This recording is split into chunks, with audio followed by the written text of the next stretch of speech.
to Defense Diaries. I'm Bob Mata Sr. And this is my son's beautiful wife, Allison, Thank you, Dad. Thank you, who I've Dad. often felt is much more intelligent than my son. But shh, Allison, don't repeat that to him. I won't, Dad. Thank you. So what's going on? Why are we on here today? I don't know, but as more people fill in, they're not going to have any clue what the hell's going on. So you're going to have to, What? bring your son back. What? All right. All right, we're talking about Karen Reed. Oh, okay. There he is. Wow, you're very mean to my father. I love your father. Sorry about that, Dad. Allie, sorry. So yeah, big mistrial yesterday. Very unfulfilling whenever a mistrial happens. You can't help but have that feeling of time wasted, emotions churned for no reason. There's just a lot of downsides to a mistrial. I mean, from the Commonwealth's perspective, and I suppose from the defense's perspective, if they do indeed decide to retry her, obviously mistakes were made. You could argue on both sides. I think if the Commonwealth decides that they're going to move to retry her again, that it'll be a different trial. They're going to have to rethink some things. Do they put Paul on again, or do they try to get another expert? You certainly can't put Proctor on again. There's right? lots of questions. Lots of questions. And I know people are still pouring in. So we're going to take your guys' questions as well. We'll clear up some confusion I might have caused with my tweets. Bob doesn't even know what I'm talking about. I have no idea what you're talking about. Were you starting trouble on the Twitter machine? No, I wasn't. I just there was a there was a tweet about and you guys all have to forgive me because I don't know who all the players are on YouTube, on social media. So somebody sends I definitely have heard of Sean, the former police officer that did this tweet about somebody telling him, and I'm only repeating this for the purposes of the tweet, not because I believe it to be true. I'm just saying that information that the jurors said that they right away discarded count 1, murder, and moved on and got hung up on count 2. So even though it said those words, I read it in my mind. I processed it as they got hung up on count 2 with the lessers, because you can't get hung up on count 1. If you're, if you discard or find them, agree that there's not guilty on count 1, then you fill that out and you say not guilty on count 1, which didn't happen. But that somebody sent me a message here's the YouTube that announced the information, and apparently it's people that are very close to the defense or have been actively involved in the trial, and that is in fact the words the person spoke. Said he would be disclosing more later. So I started talking about how, about count 2 and that it doesn't make much sense. Why wouldn't they, have at least come back as not guilty on count 1 if that was the case? And but we'll circle back to that. What I'd like to start with, if you don't mind, is the press release from this morning with the Commonwealth, while I try to find the person who... The press release or the MSP? First, the press release. Did you send it to me? Or yes. Do you have it? I sent both to Via you. email? I've got it right here. So... Oh, I've got it. I can't, because I told you I can't get things from my phone. I know, I emailed it to you because of that. Oh, okay. Hold on. I'll pull it up. Yeah, by the way, Kitty Beans loved my dad's puppet and my performance. I do too. I just didn't know if we were going to get a bunch of people who have never been here, which doesn't look like we are as of right now. I mean, I don't know. I'm not looking at every name. I'm just saying that it's probably the usual suspects, so they probably all know. Yeah, you know what? They'll figure it out, though. That's how I kind of feel about it. I'm seeing Reed's public statement on TV. Right, it was the first one before that. Wait, okay, this. All right, all right, I got it. Okay. Not a piece of paper, but you know what I mean. Words. Words, the spoken word, the written word. And then you read it to the people while I try to find this damn. So this was issued on the official news blog of the Massachusetts State Police 20 hours ago. And this is about as official as you're going to get, right? Like, we don't have to rely on some crackpot coming up with something. Colonel Maughan's statement following the mistrial in the Commonwealth versus Karen Reed.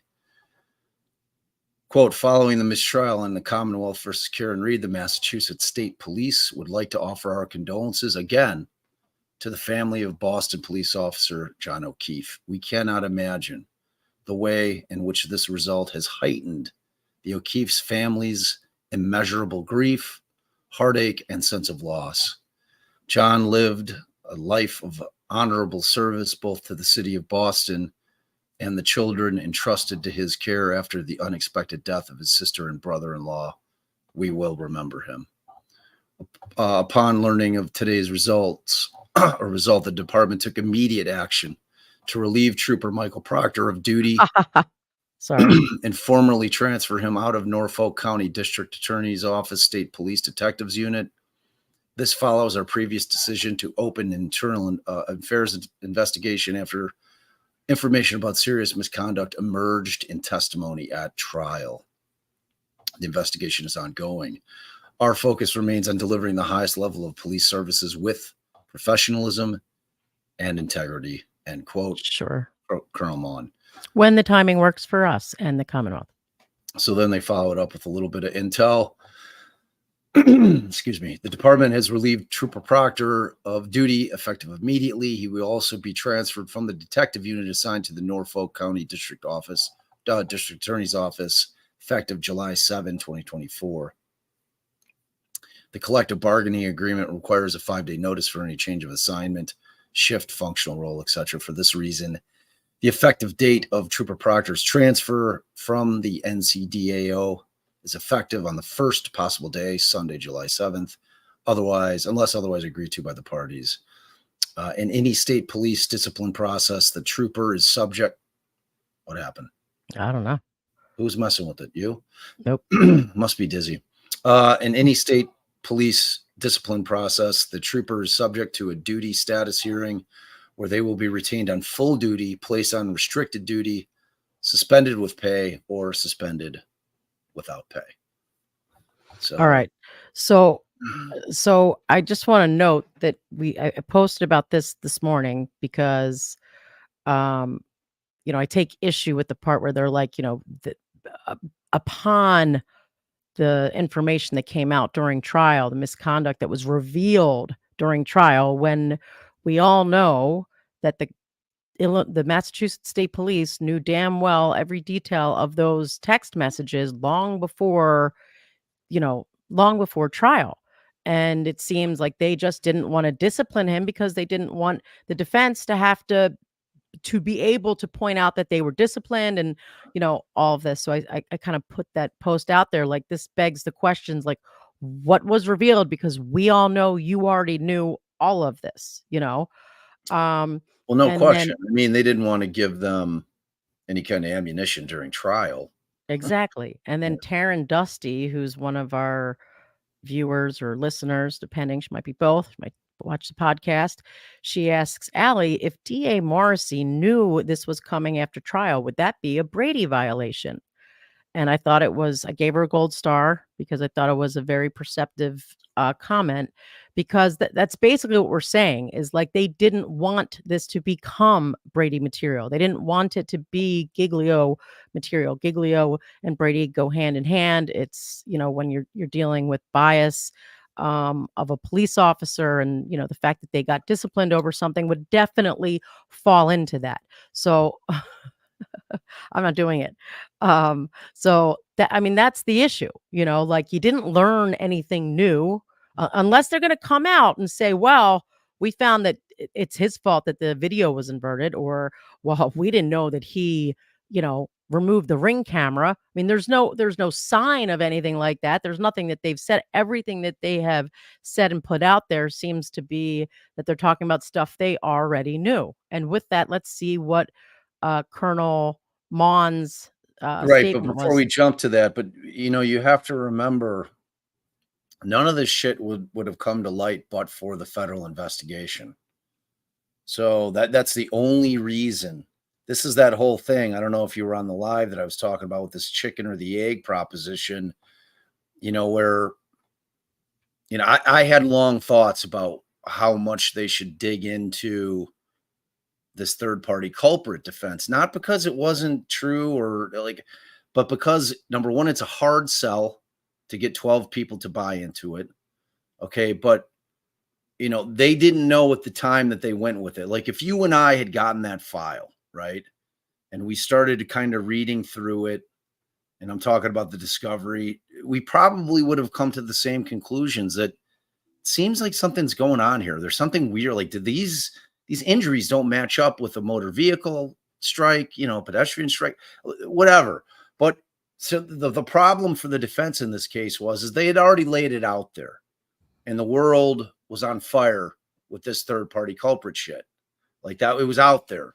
So because of that theory, that's the only reason that the DOJ and the feds looked into this. You know what I'm saying? So it's like the chicken or the egg. We don't get any of this. We don't get the Buchanan text. We don't get the Proctor text. If they didn't lay out this entire theory, the problem is that theory stopped them from presenting the evidence, which was their strongest evidence as the defense, which was Wolf and Rentschler, in a way that they should have. I don't know what you're shaking your head like that for. No, it had nothing to do with you. Okay, it was because a call that I was about to light you up, girl. Because when you have Jackson not even mentioning Wolf at all in the concept, because I found that to be incredibly plausible. That John O'Keefe could have whipped that glass and hit that tail light. You're getting off. That's it's the not, next though. subject. It's exactly what it is. It goes all could back happen to at this. retrial. Right now, we're just flame throwing the Massachusetts State Police for their. Yeah, I know, but I'm trying to point out to you is that, like, I hear what you're saying, but they didn't know this shit until they got. No, right, but they knew it before it was revealed at trial. Come on. Yeah, but I mean, what do you expect them to do? Like, you really think whatever they thought was appropriate? No, whatever. What they're doing now, if it's based off what they knew before, then they should have done that before and not worried about it giving, like you just said, something for the defense to latch onto, because that's bullshit. They have to do. It is bullshit, but that's how they play the game. Well, right. So let's play his press release this morning. What's your big hurry, dude? Like, are you in a super big hurry? I feel like I feel super rushed. No, I'm like in the middle of talking. Just staying on one topic. It all has to do with the Massachusetts State Police. It was on point. It definitely is on point. Okay, all right. Always on point. Babe. Okay, all right. I'm going to play your clip.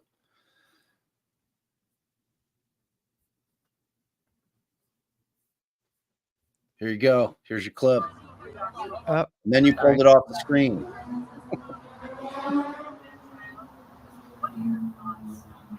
Yeah, I think I've been very clear, and I want to remain very clear. You want to set this clip up? Because I have no idea who this guy is, Allie. Who is this guy? This is, that's why I said, let's hear what Colonel Maughan, State Police Colonel, the top guy.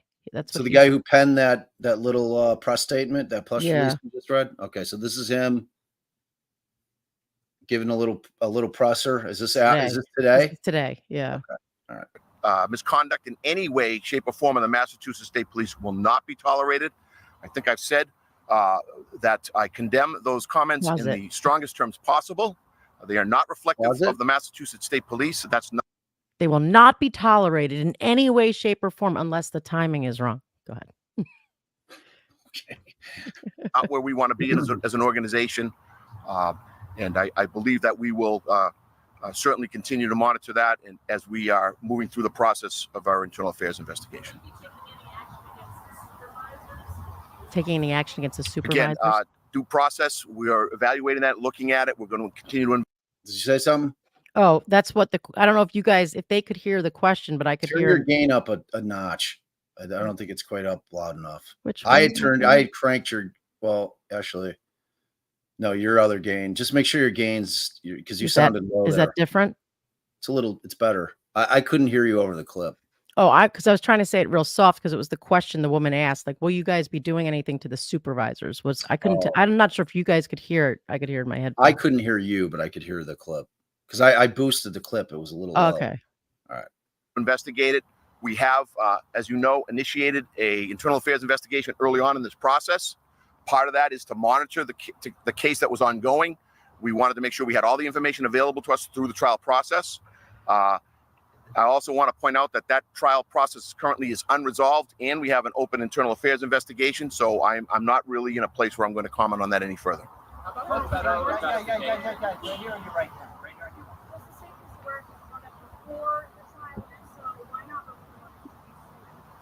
I will say very generally that we monitored the criminal trial in an effort to get as much information as possible, as it may or may not reflect on members of the Massachusetts State Police and their conduct. And we wanted to make sure we had all of that before we made a decision. We also wanted to respect the trial process, and we want to be mindful of the ongoing internal affairs investigation. Sure, pal. Respect it to the benefit of the Commonwealth, not the defense. Of course. They are the Commonwealth. They are the government. Right. Period. Right. Period. Like the cops are the government, dude. You know this more than anybody. Well, I know. I'm just pointing it out. What do you think they're going to do? Try to help the defense? Like this no, is but all... again, I'm going to say that they should have taken the appropriate action that they thought appropriate at the time when they first learned about all these text messages and everything, because they didn't learn that through the trial. They knew that before.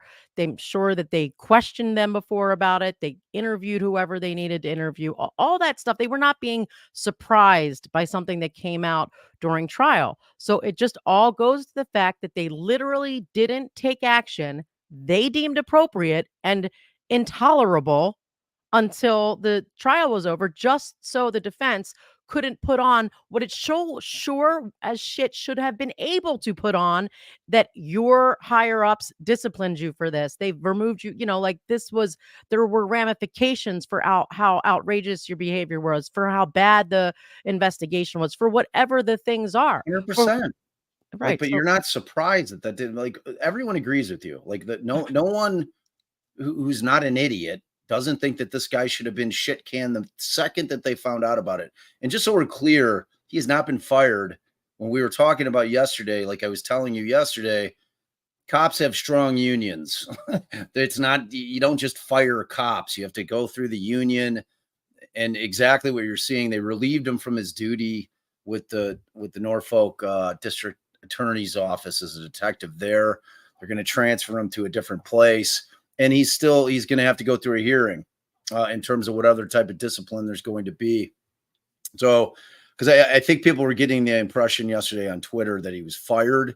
It's not fired. Like it's hard to fire a cop, it really is. But he's been relieved from his duty as a detective for Norfolk County District Attorney's Office, which is good. That's a good start. Yeah, I mean, babe, look, obviously you're right, but I mean, you're not surprised though, right? Well, it's not that I'm surprised, but I just think that it should be pointed out and made clear. Although, yes, I understand that most people see this with their own eyes, but what they're spelling out essentially in black and white is we didn't do this so that the defense couldn't use it during trial, while at the same time they're putting out strong statements that it was intolerable and we took action. It's so disingenuous. It's sickening. I only saw one kind of stern statement, and that was from the governor. I'm talking about just now, the one you just put up. Oh, well, who gives a shit about this? This is just like Spin City, like, right? I mean, like, right. I don't understand why you're like, they are the government. They are who we are fighting all the time. The cops, the prosecutors, that's their game. You think that they were going to sell Proctor down the river in the middle of this incredibly high profile case? I mean, was it the right thing to do? Of course it was.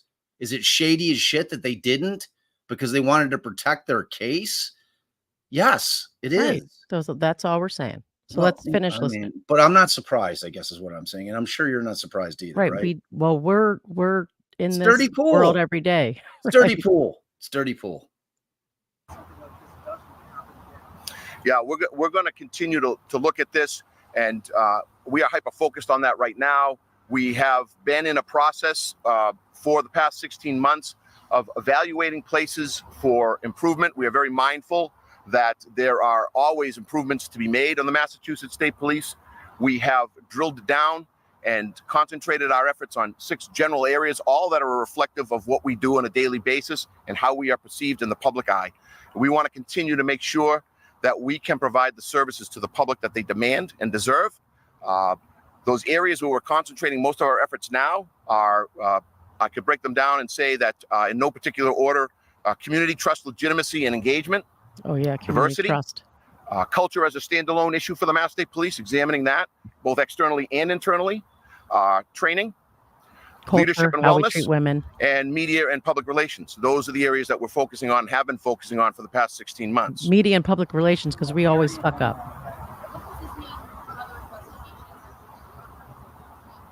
Well, I think we're gonna see additional scrutiny on all of these investigations as a result of what has come about in regards to the most recent trial, and we're prepared for that.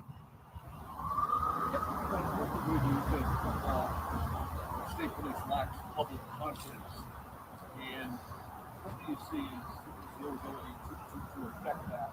And related to that, what has the governor told you her expectations are for the agency and she is expected? Yeah, I think it's incumbent upon us to be in a continuous cycle of earning, maintaining public trust and legitimacy. That's we cannot do our job effectively The exact without opposite of that.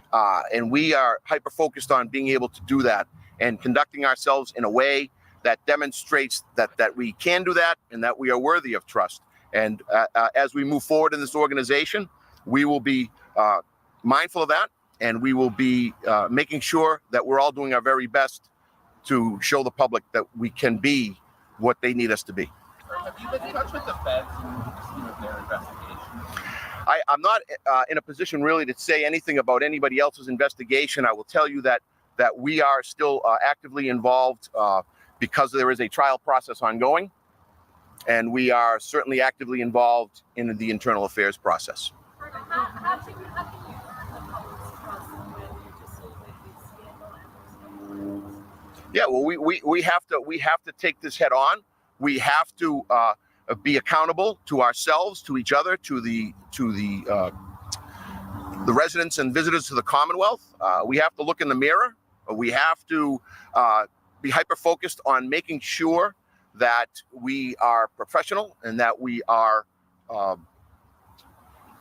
in a continuous cycle of evaluation and improvement and refinement. And we need to work very hard to engage the public in a more meaningful way, so that we can understand what it is that we need to do and where we want to go in order to maintain trust, build trust, and in some cases regain it.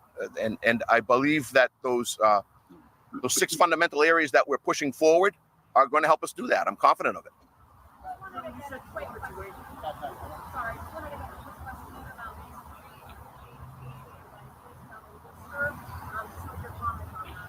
Yeah, I know we were involved in that in a variety of ways. That is a Worcester Police Department investigation. It would probably be better to ask that question of them. We were in a support role.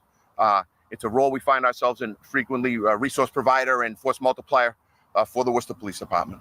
That's not your time. You said you wanted to wait until the trial concluded before making these remarks, before taking any action. But now we're in a situation where we're between trials. Right. Do you anticipate taking action, making reforms before the next trial?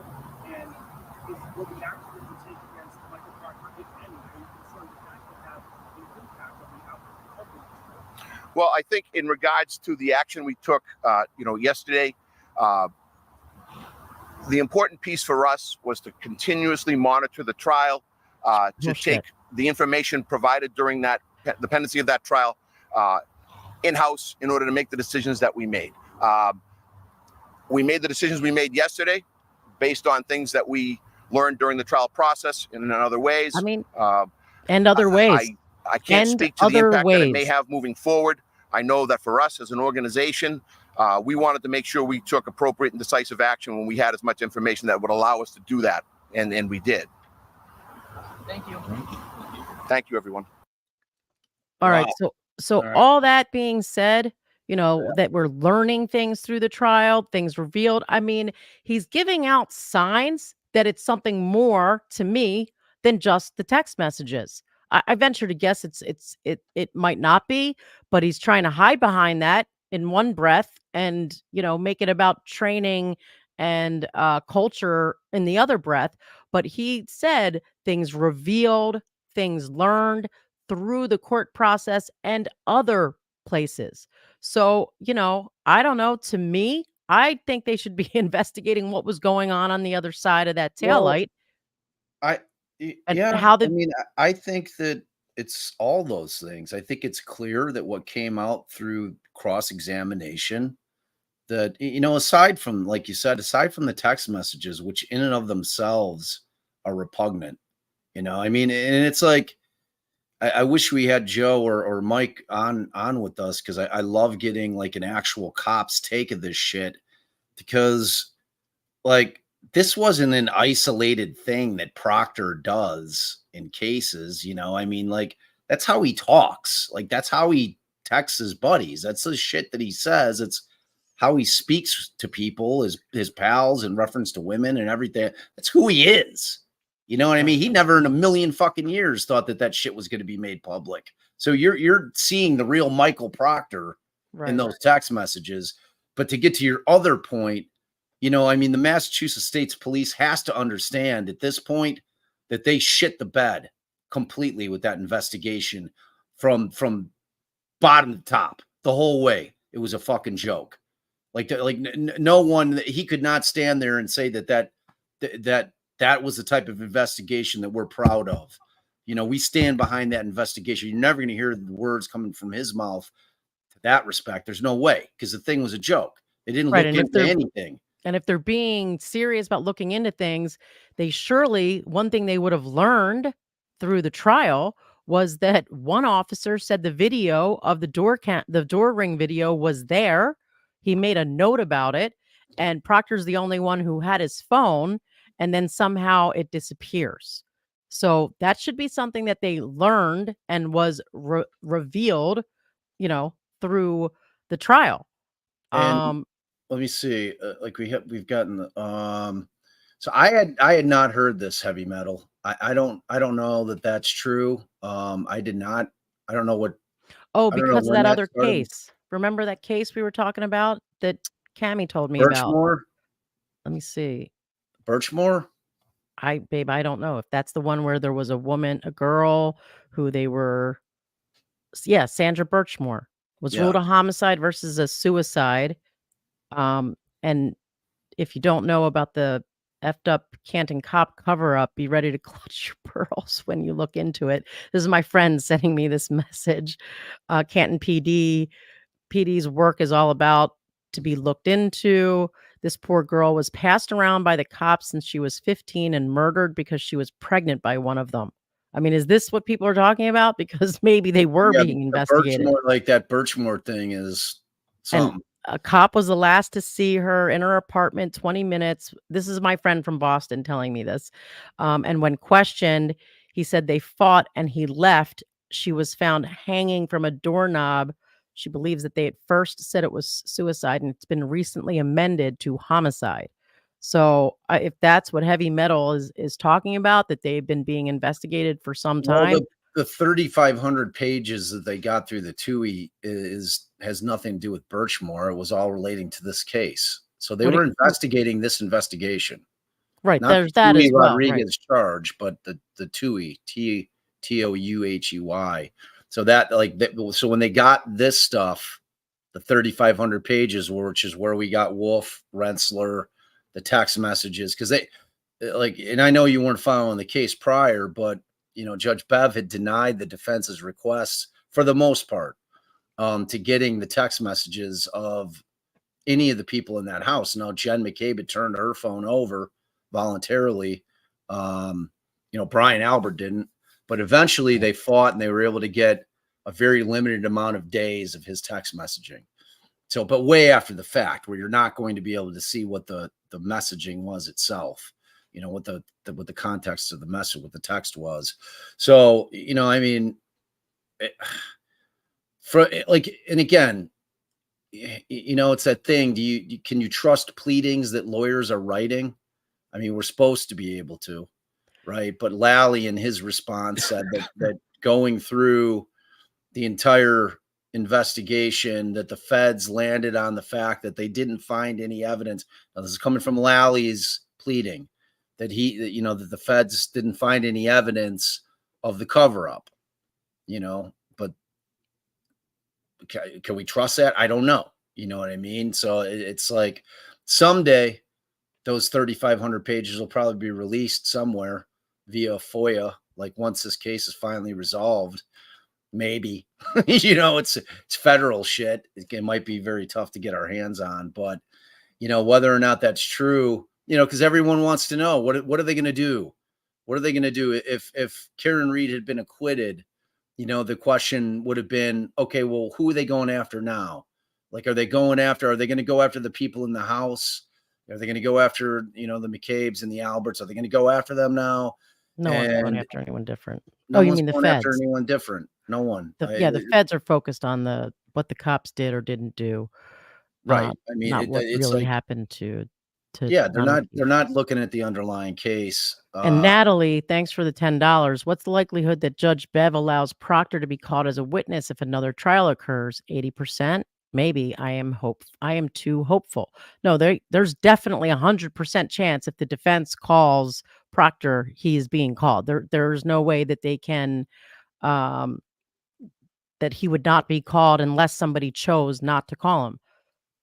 But if the defense wants to call him, there's nothing the judge can do. Oh yeah. No. He's coming back. He's ingrained in this case. There's no hiding him. Like, he's coming in one way or another. So like that will, and we don't even know if Lally would be the guy to retry it. That doesn't have to be the same district attorney. Like, Morrissey can assign any DA that he wants or ADA that he wants to try this case. I mean, it would make the most sense that it was Lally, since he seems to know the most about the case. But maybe Morrissey feels like he's not the guy. Who knows if they decide to move on it again? And again, like, I don't know if you want to jump to, like, somebody tweeted a count on the split yesterday, which was ridiculous. Well, that's the second part of this, was the one that there's been.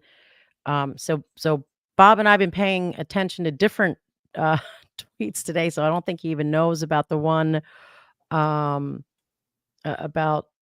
and I forget the name of the YouTuber that went on and gave the information about the jury, babe. Was it like a pro Karen? Yeah, YSL, not YLS. It's like young jerks. No, I don't think that was it. What? It had to be the young jerks. No. Well, somebody in here knows, so they'll probably put it in the chat. Oh, LTL. Who's that? Was it. I don't know who LTL is. Okay, so apparently they've been real close to the. What's the acronym? What's the acronym stand for? Somebody let us know. I don't know what LTL is. I think that's what they go by, because I put it on and watched it, and they said the same thing that was in Sean El Jefe's tweet that got me. So what did they say? Are they the ones who came out and said about the whole second degree thing? Why are we playing back in my ear? What was that? That was me on my phone. Oh, no, it was on the second degree murder. But let's finish these questions before we go on to that. You kind of touched on John's that they're not going to really be, the federal investigation is not going to be that. The Sky is a neighborhood. Statement from the State Police Association has much more slated tone, even than this. Yeah, even then, I'm assuming he means than what they said on the, what he said on the when he was being interviewed.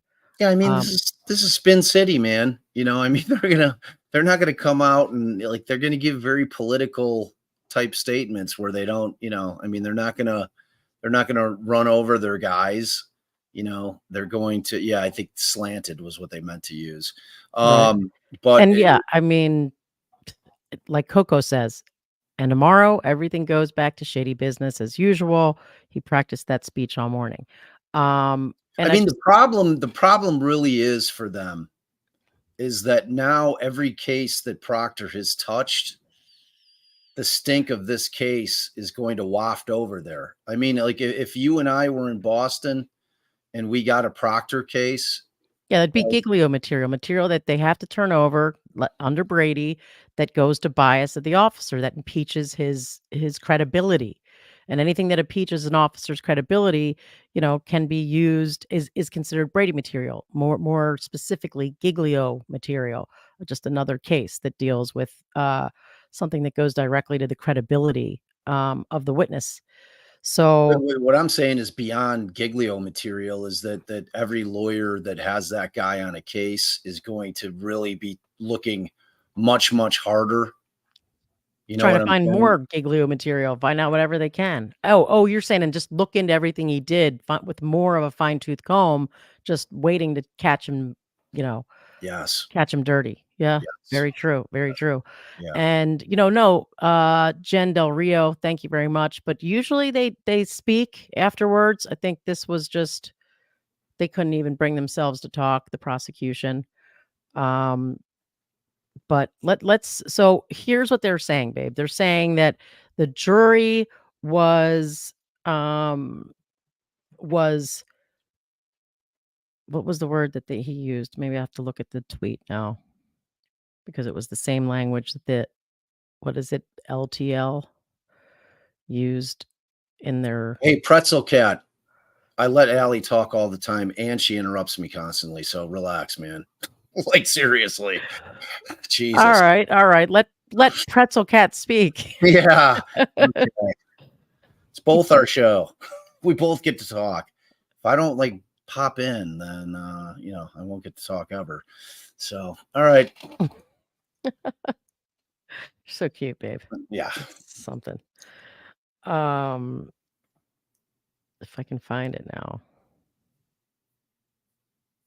Okay, can I talk while you're looking for something? You sure or is can. Not going to come on and that's really going to hurt you. That's really going to hurt you. Yeah. All right. So let me see if we got any other comments that I want to go. Oh, it was Sean El Jefe. So he said that this is information he had been given, and we do know that it does come because somebody sent me the now I already forget LTL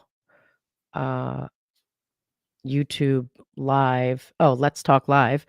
That the jury completely discarded the murder 2 charge. They got hung on the lesser included charges. And then he goes on to talk about the split, but that just makes no sense. Somebody's getting their wires crossed or they're just getting completely incorrect information. So what I want to do is share the, darn it, why don't you, in the meantime, why don't we talk about the jury notes, and I'll share that screen while I look for this other part. Let me see. Did we have any other? We got this one came in. Did you talk about this one? So hasn't Lally involved himself in the case with the inverted video, though? Couldn't he be viewed as a possible witness for retrial?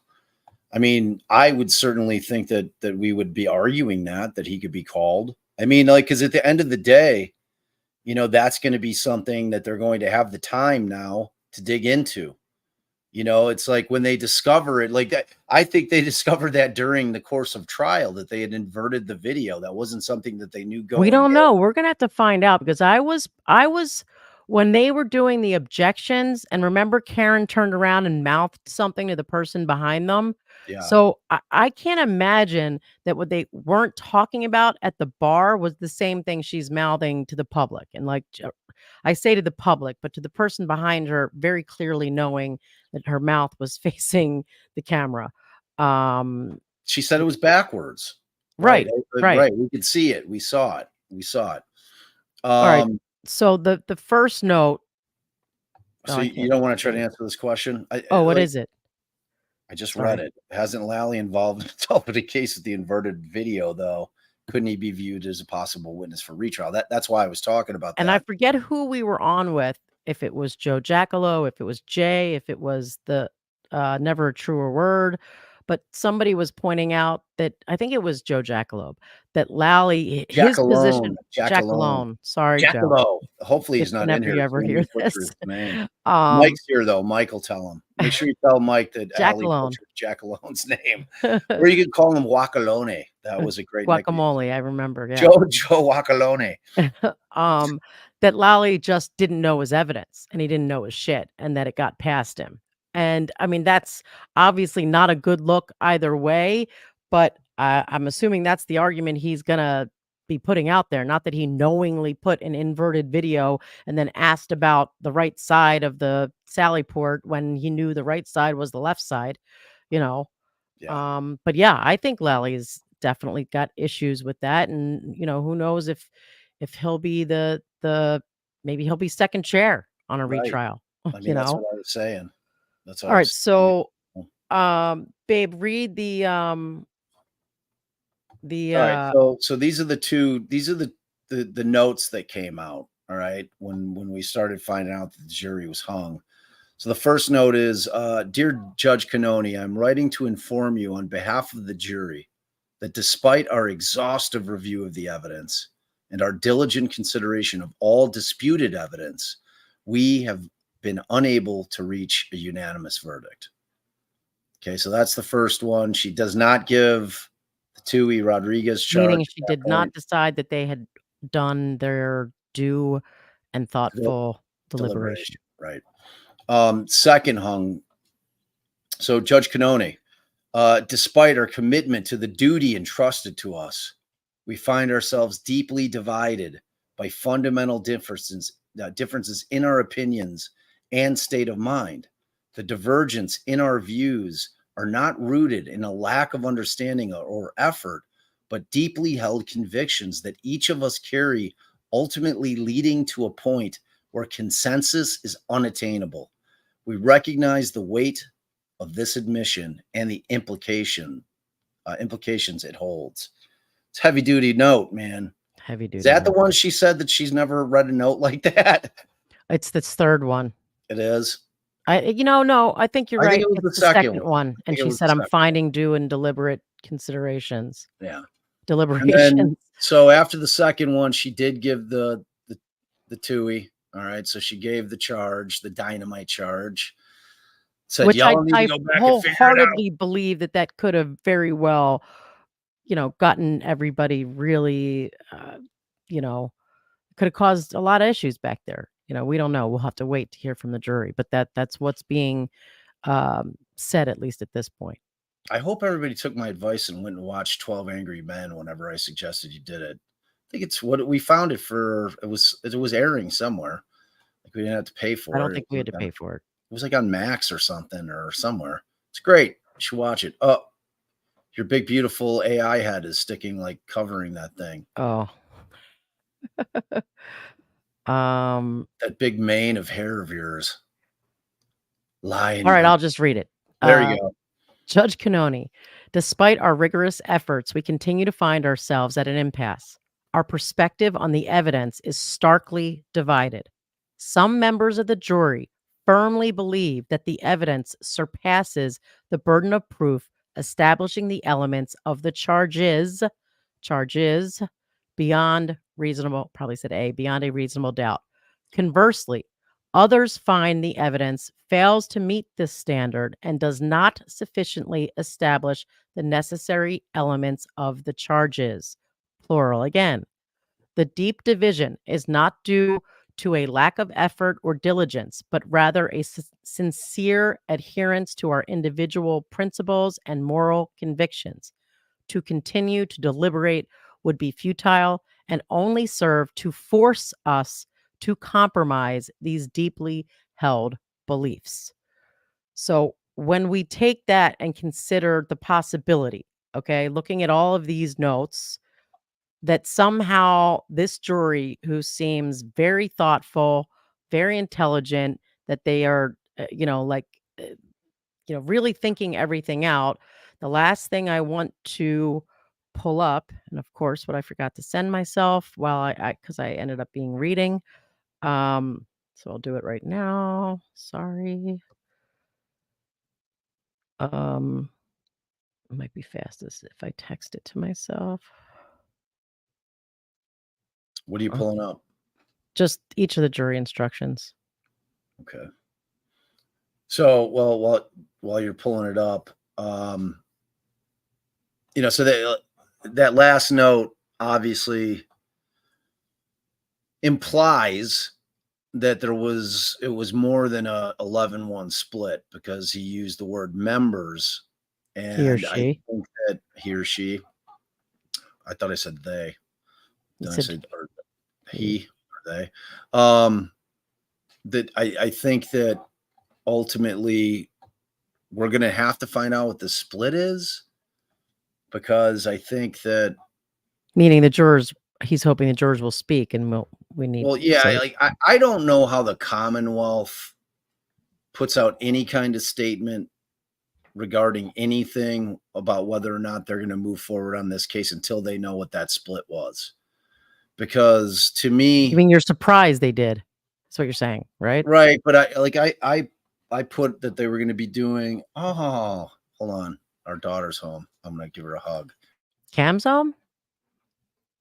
All right. So while he's doing that, this is the slip. Okay, the verdict slip for count 1, murder. Okay. So for count 1, murder, there was no. Oh, I gotta move it up because the pictures. All right. So the count 1 murder doesn't give any, other choices. There's nothing confusing about it. It doesn't rely on what they think about the lesser included. It's black and it's white. It says not guilty and guilty of the offense charged. Has nothing to do with lesser. Is she coming down to me? I'm sure she is. To lesser included offenses. The jury couldn't have been confused. They didn't. All right, now you talk. I get to say hi. Our daughter just got back. She took a little road trip with one of her homies. Yeah, I mean, this is like Allie was saying, it's black and white. There's no confusion with the jury instruction like this. And we were talking about it when we were on our live, and we had pulled up the instructions for the manslaughter charge and then the lesser includeds. I mean, bottom line is it's a complicated form, and what I was saying then, and I'm continuing to say now, is the easier you can make it for the jury to understand how to fill it out, the better, and like when we get to it, it's just a mess. That thing is a mess. Even with her making, capitulating to the defense and agreeing to add that not guilty on all charges, including lesser included, or whatever language she puts on there. We'll pull it up. Nancy Joe 6-6 is coming from 2 sources. I think it's credible. Follow that up with who are the sources, Nancy Joe. Well, so the 6, we're not even talking about the 6-6. Like, I'm not even going there. All I'm talking about is that first part, that the jurors were, and I'll read the language. I know. I thought that was interesting. I think that's an interesting topic. Like just speculating as to what the split may be, and what may happen as a result of that. I mean, if it's 10-2, if you're the Commonwealth, you got to think long and hard. Okay, after they already came out and said we intend to retry. Right. And people, when I tweeted that, when I tweeted something to the effect that Commonwealth has stated that they will retry the case. And then I included the statement, and people were like, oh, they said intend to. I said, well, in the context of this statement, intend means will. And Joe was one of those people. Joe Jackalone. I said it's will with wiggle room. Like, I mean, there's always going to be wiggle room until they file the charges. And even then, they could still nollie prosit, even if they refile to try or to retry, or they could still back out of it. But it's not like a shall. Like, shall is a word in the law that is, you got to do it. It's like it's happening. Like, shall, there's no wiggle room with shall. They would have never said we shall, though. Yes. Or we shall. Well, we shall be retrying her again. So the language that Let's Talk Live, LTL, used was that the jury completely disregarded the murder to charge. And they said that the guy who was speaking, he said that he was just given a little bit of information. He had to get more. This is what he knew right now. So I don't know if he got if wires got crossed. Is that guy Because a then lawyer? no, Okay, no, that answers all. That's all I need to know, because that's an they can't. right. There's no way they could have done that. Like you don't either, because that's why I'm firmly of the belief that at least one person on that jury found Believe like she was found in, her she was guilty of second-degree murder. she right, that she intended to hit him Right. with that car, to kill him with the Exactly. car. So Right. this is that verdict sheet. It's just not guilty or guilty. You don't have to do anything else. You don't have to look at anything else. Doesn't matter what else you do or don't agree to.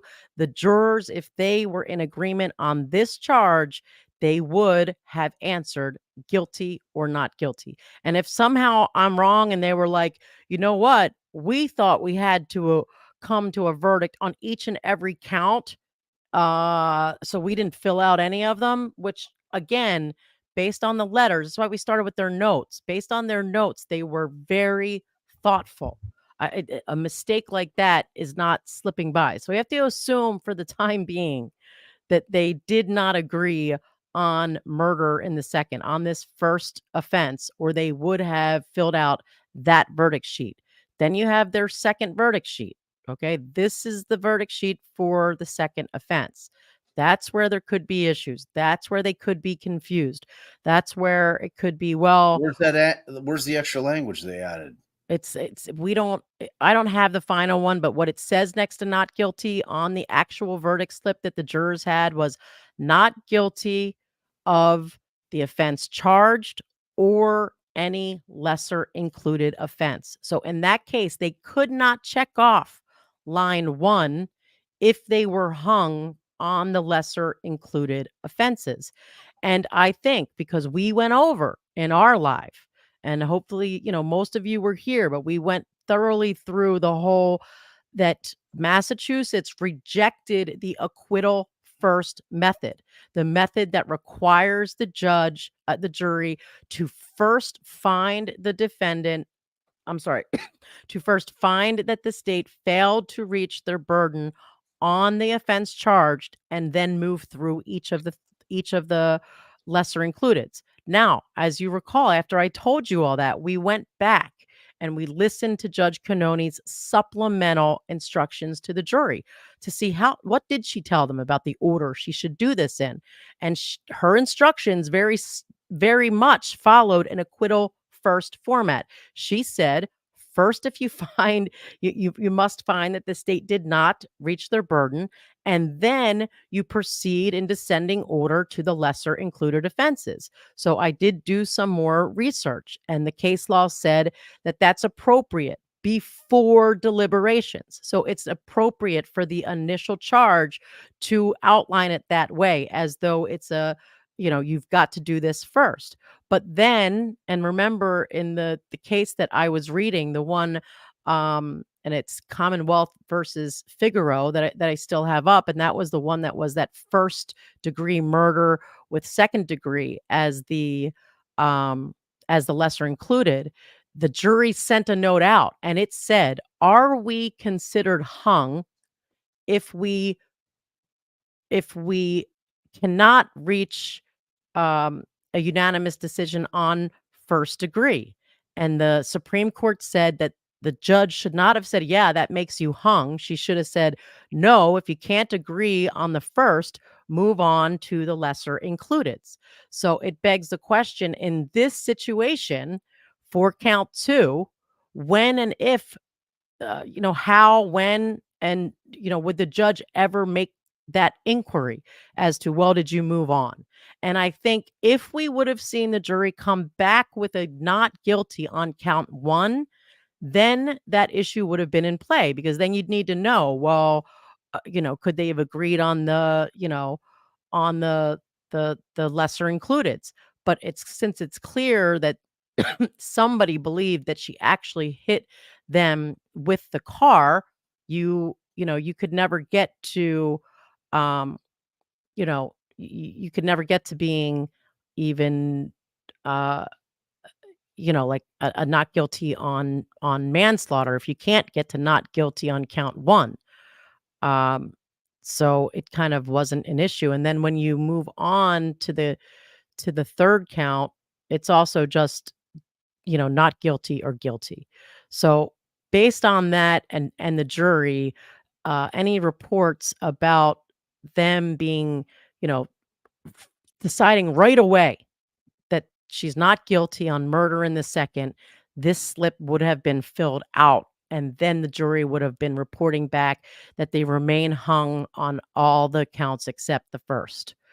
And that's not what we saw here. So I just it doesn't make any sense. That does it really it really can't be the case. And if you're the defense, even if you had that not guilty on the first, you're not pushing for the lessers because you're better off obviously getting we're just hung and leaving it at that instead of telling them go back and look at the lessers because God forbid they would have come back with guilty on the lessers. If you're the defense, you wouldn't want that um, that to have happened. But at the same sense, if they had been able to get a not guilty on the manslaughter and hung on the lessers, then manslaughter would be off the table. But again, and we said this when it happened, we told you guys this while we were waiting for them. They're reporting hung. They're not reporting we have a decision on murder. And we were all shocked. You guys were shocked. Bob and I were shocked. We were wholly anticipating that they would at least come back with not guilty on count one. And again, that's why we said that whatever I have the utmost respect, as much as I disagree with their interpretation of the evidence, the utmost respect for the fact that they held strong to their convictions. They held strong in their opinion. They felt it strongly and they didn't give in. So long as those people like entertained questions and they kept their mind open and they went back and forth, and the large gap between Friday in the morning and not sending another note until Monday late morning shows you that those people actually did. You have to assume that they actually did have intellectually honest discussions and kept their took into consideration what the other people were saying and thinking, because otherwise they would have come back a lot faster with, we're still hung, Your Honor. Yeah, I And mean, they I didn't. think they gave it the old college try after the charge. There's no question about it. But like to me, it like the manslaughter murder distinction never even came into play, because this boiled down to exactly that tweet that I put out on Saturday. Did she or didn't she hit him? And that's where the fundamental difference is. The people that believe that she hit him, there was nothing changing their mind. Right. And the same goes for those that chose to embrace the science and embrace two experts who are unflappable and unimpeachable. They're like, I mean, those two guys, like if you're to, like, because the way that I put this is, if those two guys, Wolf and Rensler, would have come back with a report saying that Karen had hit him, everybody on that side of it would have been saying that these are the men who invented the wheel. They invented fire. They were the first men to land on the moon. They were the greatest. You know what I mean? It's like for anybody to be arguing that these guys aren't anything other than the top of their field is ridiculous. So the question then becomes, Lally appears to have given those folks who are choosing to ignore these two witnesses, who were not hired by the defense, who were not hired by the Commonwealth, who both of them got exceptionally lucky, because it could have gone either way. It frankly could have gone either way. Neither the Commonwealth or the defense had any idea when Wolf and Rensler were doing their testing and forming their opinions, which way they were going to come back on this thing. And when it came back that it was their opinion that this would be near impossible for these injuries to have occurred from a pedestrian strike, I mean, it was what it was. I mean, that is like a gift from the heavens to come down to a defense team when they don't have to hire somebody. Because like then it takes the whole, you're the hired gun guy. Of course you're saying what the defense needs you to say. How much did they pay you? How much did they like? None of that shit existed with these two guys because they were independent of both sides of both parties in this case. And like, you just don't get that in trials ever. 20 years, we never had anything like that. Where like some third party shit's coming down. We're like, even if there was I thought you made a great point. Like the jury's mind, they're not automatically going unless they know what's going on with this case going in, which is a distinct possibility. Like, they tried it in that county, like the likelihood that none of those jurors had heard of this case, or that a couple of them lied in order to be on that jury, that like they may not have known that it was a federal investigation. I don't think that that's the first place that their mind would go when they hear about another agency. Yes, I know that one witness let slip that it was a Fed, like the word federal came in, but I don't know that that was so obvious, distinctive and obvious that the jury's like, oh my God, it was a federal investigation into the investigation. I don't know if they would have been able to glean that from it. But I mean, to me, just having the ability to be able to ignore the science of it in terms of having truly independent witnesses come in and tell you those injuries could not have happened from a pedestrian strike. Like I mean, what else do you need to hear? That tells you all you need to know. And this, it is never going to change. I don't care how many times they try this case. I don't know on what planet they're going to have to go to try to get a jury. There's no way they can try this in Norfolk County again. There's no way. Zero chance. They cannot keep trying it there. They're not going to be able to find the witnesses. I don't know where they'll go, and they have to stay in Massachusetts. Like they're gonna, I don't know where they go to try to find an unbiased jury on this thing. It's going to be like older people, and it's going to be is that a jury of her peers and younger people. I don't know. Is this all over TikTok? Someone would have to tell me. Yeah, I'm not. it's everywhere. This thing is taking on a life of its own. I mean, it's like and when you think about it, I mean, there's much more kind of like factually, there's much bigger cases out there going right now. I mean, like it felt bigger than Hewerman, and he's like an alleged serial killer. It's like, I mean, granted, it's a trial, but like even leading up to it, it had more steam than almost, like, to me, the Hewerman story is the biggest story out there.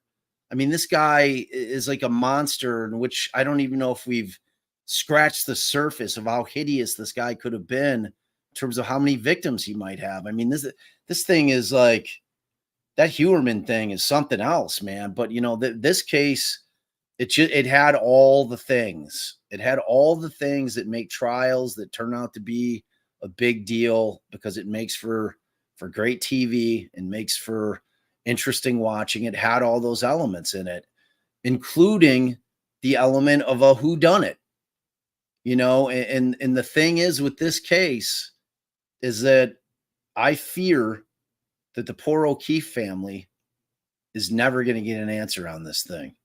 I think it's clear they're never going to, unless somebody comes forward with something after the fact. It's clear they're never going to get an answer. What's questioned is, are they going to get?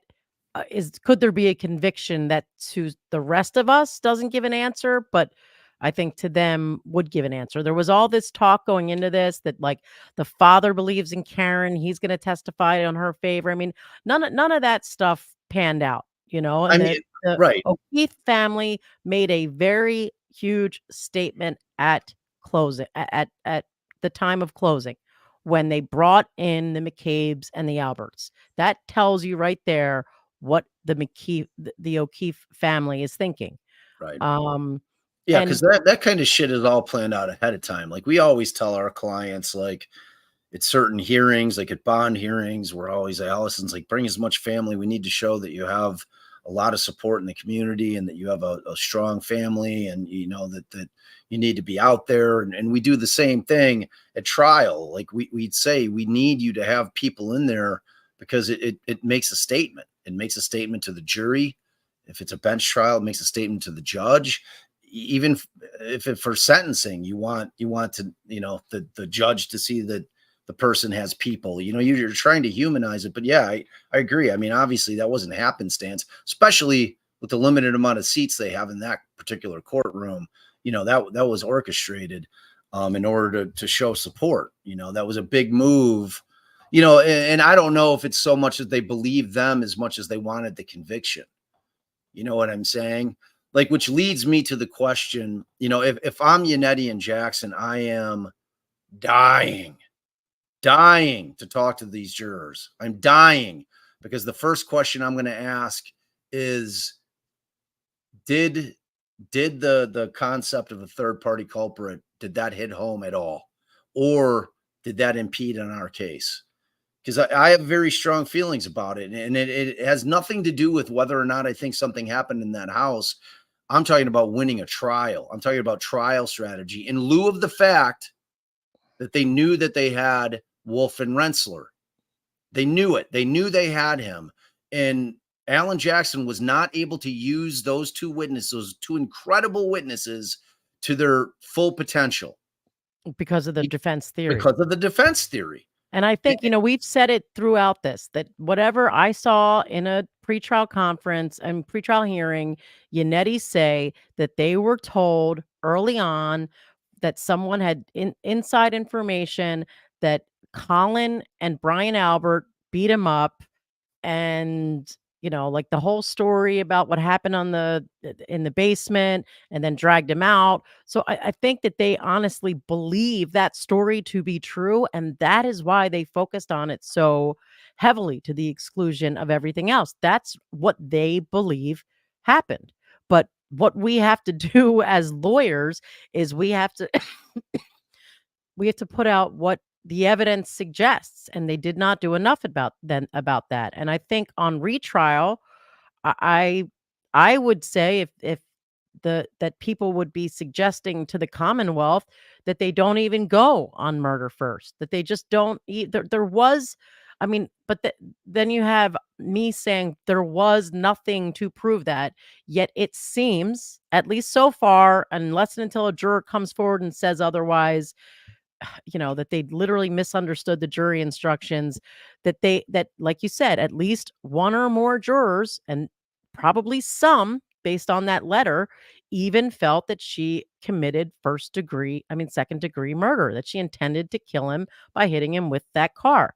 So, but I still think that if they had any sense, they would get rid of that. They're never going to get any more evidence of intent from anybody in that. Right. That's what I'm saying. They should just get rid of that count. It should be. So exactly. If they're going to trim the fat on this trial, the Commonwealth gets rid of the second degree murder.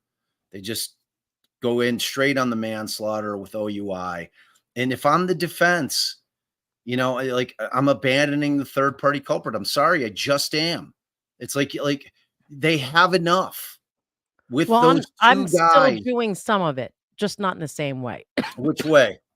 What are you keeping? I don't know. I'd probably do what, everybody says that the defense shouldn't do, because like when you have like outsiders looking in, they're like, I hate when the defense, they have a theory, but then they're like, but if you don't buy this, there's this. And I like that because I think it's, it's important. But I don't think, because remember, they didn't really do a third party culprit defense, because they didn't get to put it on in that. Sure they well, did. they did, but they argued it through the had to inadequate investigation avenue. Well, like, technically they didn't get well, technically they didn't get a third party, they weren't allowed to present it as a third party defense strictly. That's why they didn't get it was very clear what they were implying. Yes. And they got it all out there through the cross, which is exactly what she said they could do. I mean, the one thing that happens is it stays with Bev. So if you've got hopes out there that Judge Bev is not going to be sitting on this case, I hate to dash your hopes, but short of her retiring, it's her case and she'll be sitting on it. So for sure.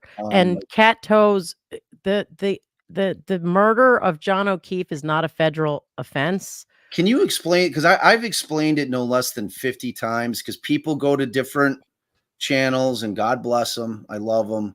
But if they're not lawyers and they don't understand how the law works, and you're hearing them rant and raving about how the feds are going to do this and the feds are going to do, they're wrong. But the Fed's investigation could, as it did, reveal evidence that speaks to it, and then they would turn that over to the state. That's right. It's outside of their jurisdiction. But that's not what I'm asking you to explain to them. Sorry. The feds are never taking this case, and they're never trying Karen Reed.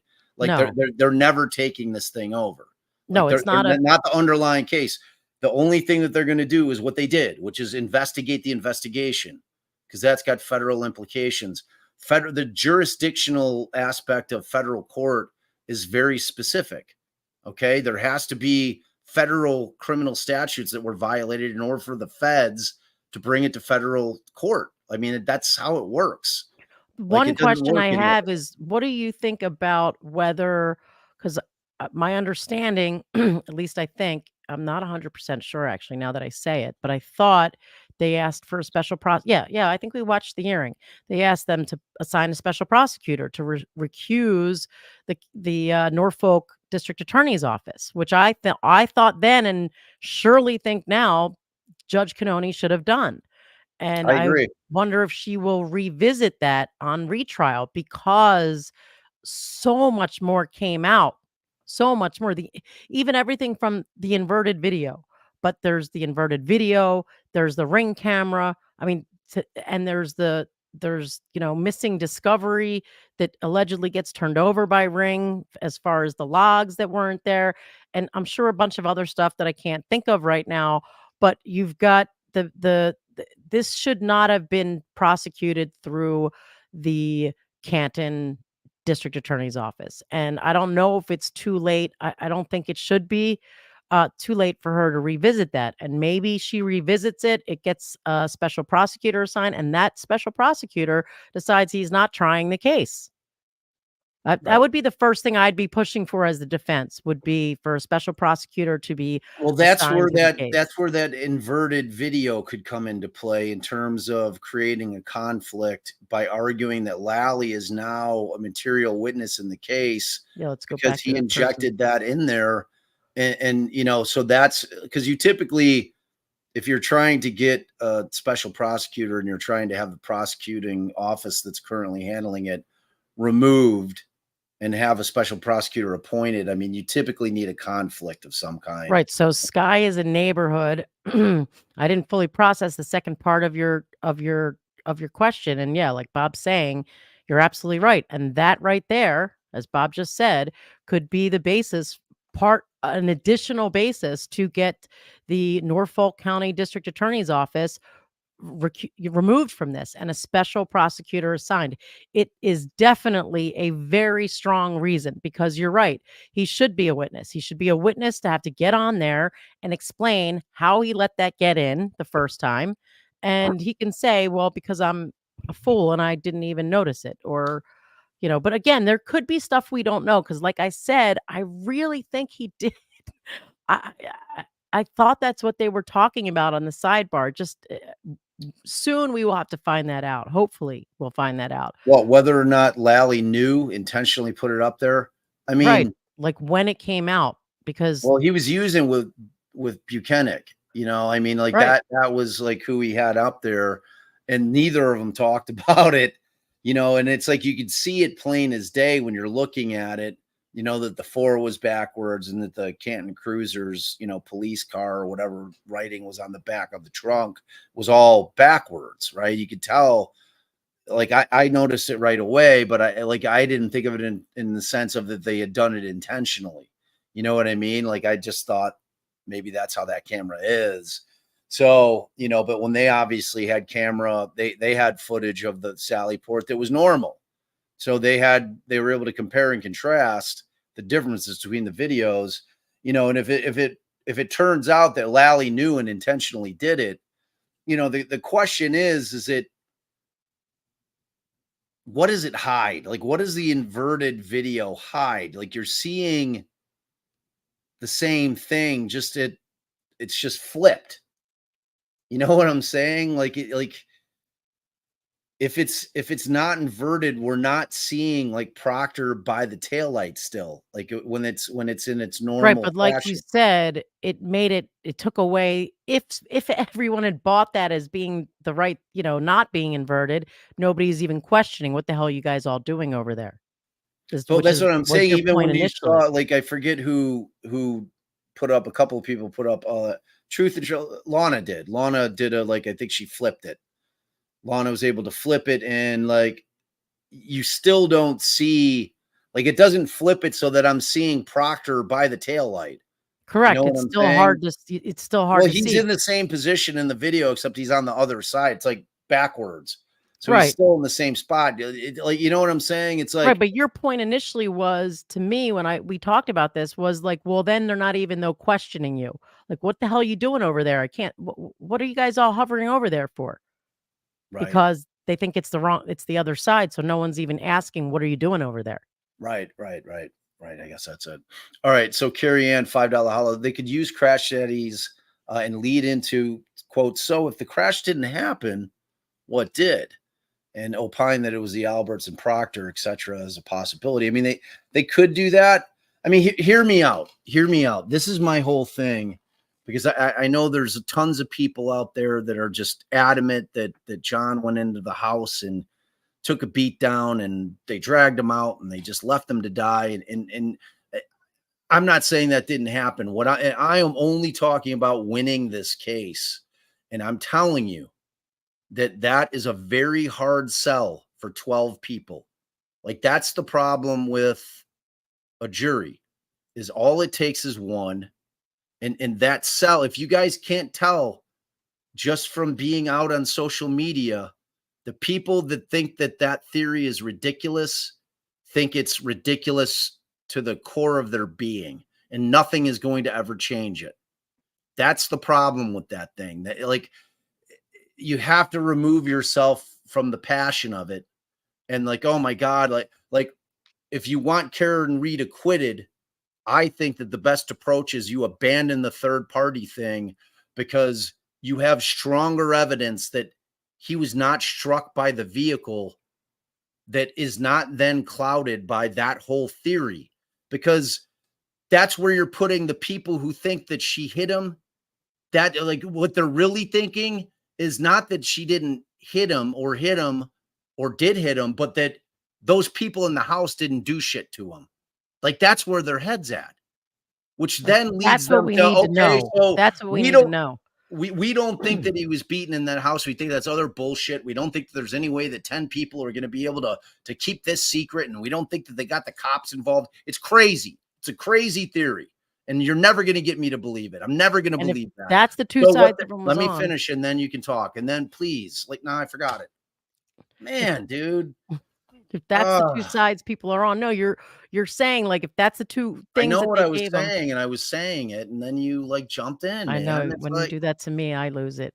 it's hard. It's hard to keep track hard. of it. My whole point is that if you abandon that theory, then you're not giving them that option of saying, okay, I don't think that he was beaten in the house. So that means that he had to have been hit by the car, because there is no other option. If that's the option, then the other option is this, as opposed to just saying, okay, we don't know what happened to John O'Keefe, but what we can tell you, what did not happen to him, is that he was hit by a vehicle.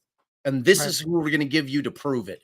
These are the guys who literally are the men in their field, the people in their field that are at the top of it, that are going to give you the science behind it. And they're going to tell you it's impossible, that those injuries do not add up. Because that was always my issue with the case. The issues don't add up to a 7,000-pound vehicle hitting them. Like, if Right. I didn't know anything about the third party culprits, I still, like, I would have been like, what? Like, he got hit by an SUV and he's got scratches on arms and in a bump, like in a bump on his head. Like, that's it. No, that, like, and it killed him. It's just like, I don't know, man. Like, that's what I'm saying. Like, if I'm Jackson and Yannetti, I want to talk to the witness or the jurors to find out if any of them bought that. And more importantly, the jurors that were voting guilty, why? Was it because of the third party culprit thing? Because we were putting that out there and you're not willing to entertain that because you're ignoring the science. And I don't know if you're ignoring the science because of the third party culprit thing. Right. What's causing you to ignore it? Right. They were contradicting each other. It's like he couldn't even bring up the pneumatic cannon as a reasonable because he had said that like Proctor planted the shit. To me, it's a much easier sell to a jury is that John was pissed off. He whipped the glass at the taillight shatters. Lucky comes up and plows it, and the shit gets like thrown onto the yard. Right. But then people are like, so well, how did John die if he didn't go in the house?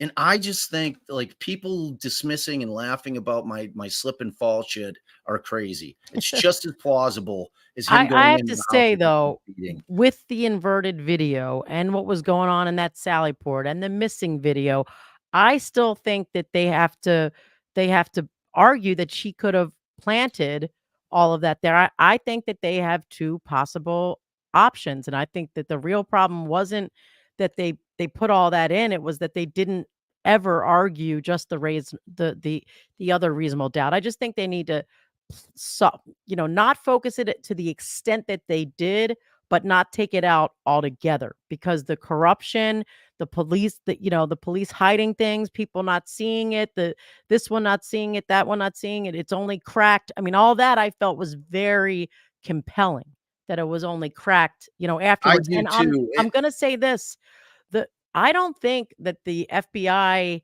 hired experts were saying this is what happened. He threw a glass at the thing.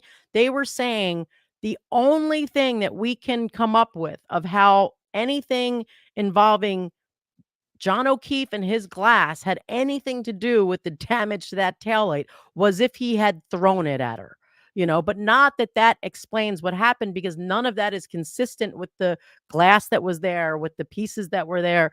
I mean, and if it is, they need to expound on it. But I definitely would have thrown it in as an alternative for them to latch on to give them something else to talk about. So what you're saying doesn't happen in the jury room, that they're not saying, did the defense prove this or did the state prove that? Because the defense doesn't have to prove anything. And when you come in that heavy as they did, I understand, but this ain't that case. And we're talking about reality. And what the argument that was going on in that jury room was that they weren't arguing the finer points of the law. They were arguing, did she hit him or didn't she hit him? So that argument does like, as well as I do. Have you ever like walked into a courtroom for any of our trials and not felt that we didn't need to prove our client was innocent?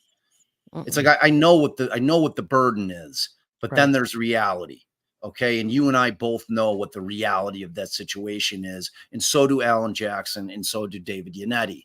So, like, I don't know, man. And like, I think that they thought, and those are two guys that know way, way more about science than you or I. And in terms of plausible ideas as to what may have happened and why that tail light was there and found, right? Like not having to have it be planted, because like if it's planted, then it's a length thing from the Avery case. It's like, all right, look, we think Karen did it, but we don't have jack shit for evidence. So we're going to sprinkle some tail light out there. Right. You know what I mean? Like we're confident. And that goes into, I was going to just move on to Sally Port's argument, or comment, but let me just touch on Charlotte since we had it up here. I think it was the I hit him, which Bob is focused on a lot. We both have that. We think they should have presented it more like a, that's why Jackson we always didn't touch it with a 1,000,000-foot pole. Right. That's why we always refer it to the, I killed the clerk. I killed the clerk. So my cousin Vinny. Right. So, and that should have been argued. I don't think he should have ever argued that all the firemen were lying. Maybe they were, but sometimes we go into trial and we tell our client, if that's what happened, no one's going to believe it. So, what are we going to do about this? Because, it's an unbelievable type of, scenario. And when you move into, so thank you, Charlotte. And Sallyport, thank you. But Bob was just touching on that. If I hear you, but if no third party culprit, you're still left to explain the hard sell of cop planting evidence with no info about why. When a cop is killed and they think they know who did it, you bet your ass they're going to do whatever they have to do, legal or illegal, to gather evidence against that person. A cop has been killed. I think it's her, even though I have no basis for it, and I'm a misogynistic, scumbag. But so I planted evidence because I thought it was her, and I want to make sure the person that I think it is goes down for the murder of a cop. And that's how you can, still explain why they're planting evidence, because you also have why would one cop cover for another cop who killed a cop? You've got that playing as well, but it's I mean, because Jackson about even, balance. like, he completely abandoned the 227 search in closing, like the Google search. I mean, like, he may have mentioned it in passing, but it certainly wasn't something that he hammered home, because Ian Whiffen was a pretty good witness. I found him to be credible. The defense isn't doing that again. I mean, the state. No, there's no way. Not putting on that. That's what I'm saying. Like, the people that are so adamant about whatever went down in that house, like, that was a major component of it. A major, I think major component. they'll still touch on that. It's possible. I don't know, man. It's like, I just think, like, it's like they wanted to come in and exonerate her. Like, they weren't satisfied, and they said it before trial. We're gonna prove that she didn't do this. We're gonna prove that this is a cover up. And like, they were saying those words before trial, and they put the onus on themselves. They went in and like, we don't want to just limp out with that they couldn't meet their burden and that she's acquitted. We want to free her of this for the rest of her life. And I don't know if that's the right approach. I mean, like, at this point, if it comes back 6-6, they better abandon all that shit, because that is sending a very loud message that 6 people on that jury were not buying that bullshit, and that's what they thought it was. So you stick to the science. Like, that's just my legal opinion. Like, again, I have no idea what happened to John O'Keefe. Could he have gone in the house and taken an ass beating? Of course, I don't know. I'm just trying to figure out, if Karen didn't do it, how do you win the case? How do you get her an acquittal? And what is the most effective way to do it? And I just don't believe that using that theory is the way to do it, because you're always going to have somebody who thinks it's bullshit and impossible. Just read the room. Like, that's why they need to know what the count is. They have to know what the count is. That will dictate which way they'll go. And if they can have a conversation, if they could talk to a couple, and it might be one of those situations where the guilty jurors are like, I'm not talking to the defense guys. Those guys are scumbags. You know what I mean? It's like, it happens all the time. So they may never get that kind of knowledge, and they'll have to rely on the innocent, not guilty people. Like, all right, well, this is what they were saying. They were not buying your shit. Like, we couldn't convince them otherwise. I mean, they're going to have to get the information from the other jurors that are willing to talk to them. Because I assure you, Allison would already be on the phone trying to talk to the jurors. Like, the minute she got home, I think they said that they were like sealed. We usually stand outside and wait and hope some of them will pass by. Lurking in the courtroom but if halls. the clerk or the judge are going to sneak them out a back door, tell you they don't want to talk to you. But usually, because the last time we wanted to speak to the jury, I felt like we waited a really, really long time and then realized, all right, they snuck out. And actually, by the time we got out there, we caught one juror in the parking lot. But we always ask them, do you have, can we approach you? Can we, and thank you, beautiful, messy. Is that Ball or Bali? My eyes are no good. So Nancy Joe M, thank you very much. $50 holla. Woo, Lordy. The McAlberts pointed the finger at Karen Reed. She was the fall guy from the start. This trial was a win for Karen Reed and got to turn all the finger pointing back to them on a national stage. She was their patsy until her day in court. Who knew it would turn into this? Me? I knew. But I say that because, I've had conversation. Like, there's another podcast called the Prosecutors out there, and we counter each other, you know? So I you know, I'm in their chat groups and I see what prosecutor-minded people are saying about this case. And like, they exist.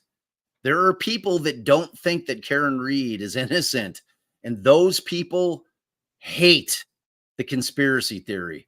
They're like the Jennifer Coffendaffers of the world. Like they fall in line with Jennifer Coffendaffer, and you were never going to get them to buy the concept that this is a conspiracy that has 8, 9, 10 people involved plus law enforcement. Like, you're never going to get them over that hump. That's what I'm trying to say. You guys, like, you have to try to evaluate this from an attorney's perspective. How do you win the case? How do you win the case? Because if it comes back, like I said, if they find out it's a 6-6 split, man, you're in panic mode. If you're Karen Reed, you're saying, okay, like, I mean, we all think what happened in that house happened, but we've got a problem with these jurors, because you are going to get the exact same type of jurors a second time. And if they come back hung, you're going to get the exact same type of jurors a third time. If they keep going with both sides with the same thing, I think, especially if the Commonwealth drops that murder 2 shit, if they drop that overcharge and they just focus on the manslaughter OUI, shoo, they better think long and hard about coming with that third-party culprit thing, and just lean into the science. They've got to focus in, like, that she wasn't hit by, or he wasn't hit by the vehicle. They have to focus entirely on that. Babe? January 2022, or what was the date of his death? January 2022, January 29th, 28th going to the 29th. So 2 years is over for a regular, you know, civil suit. I agree. I mean, like, I like your dog more. That was always my thing with this case. Had nothing to do with, I mean, did I think it was interesting, the whole concept of the third-party culprit thing? And like, I thought it was fascinating. I'm like, oh my God, maybe this happened. But the thing that stuck with me is that those injuries don't add up. Like, no one is ever going to convince me that those injuries came from John O'Keefe being hit at 25 miles an hour by a 7,000-pound vehicle, pinwheeled or otherwise, pirouettes, whatever, side swipe. Yeah, you're gonna have bruises. That could be true, Amy. Have bruises. Different states have different rules. Some of them is you're not allowed to reach out. The jurors have to reach out to you. Story. Very true story.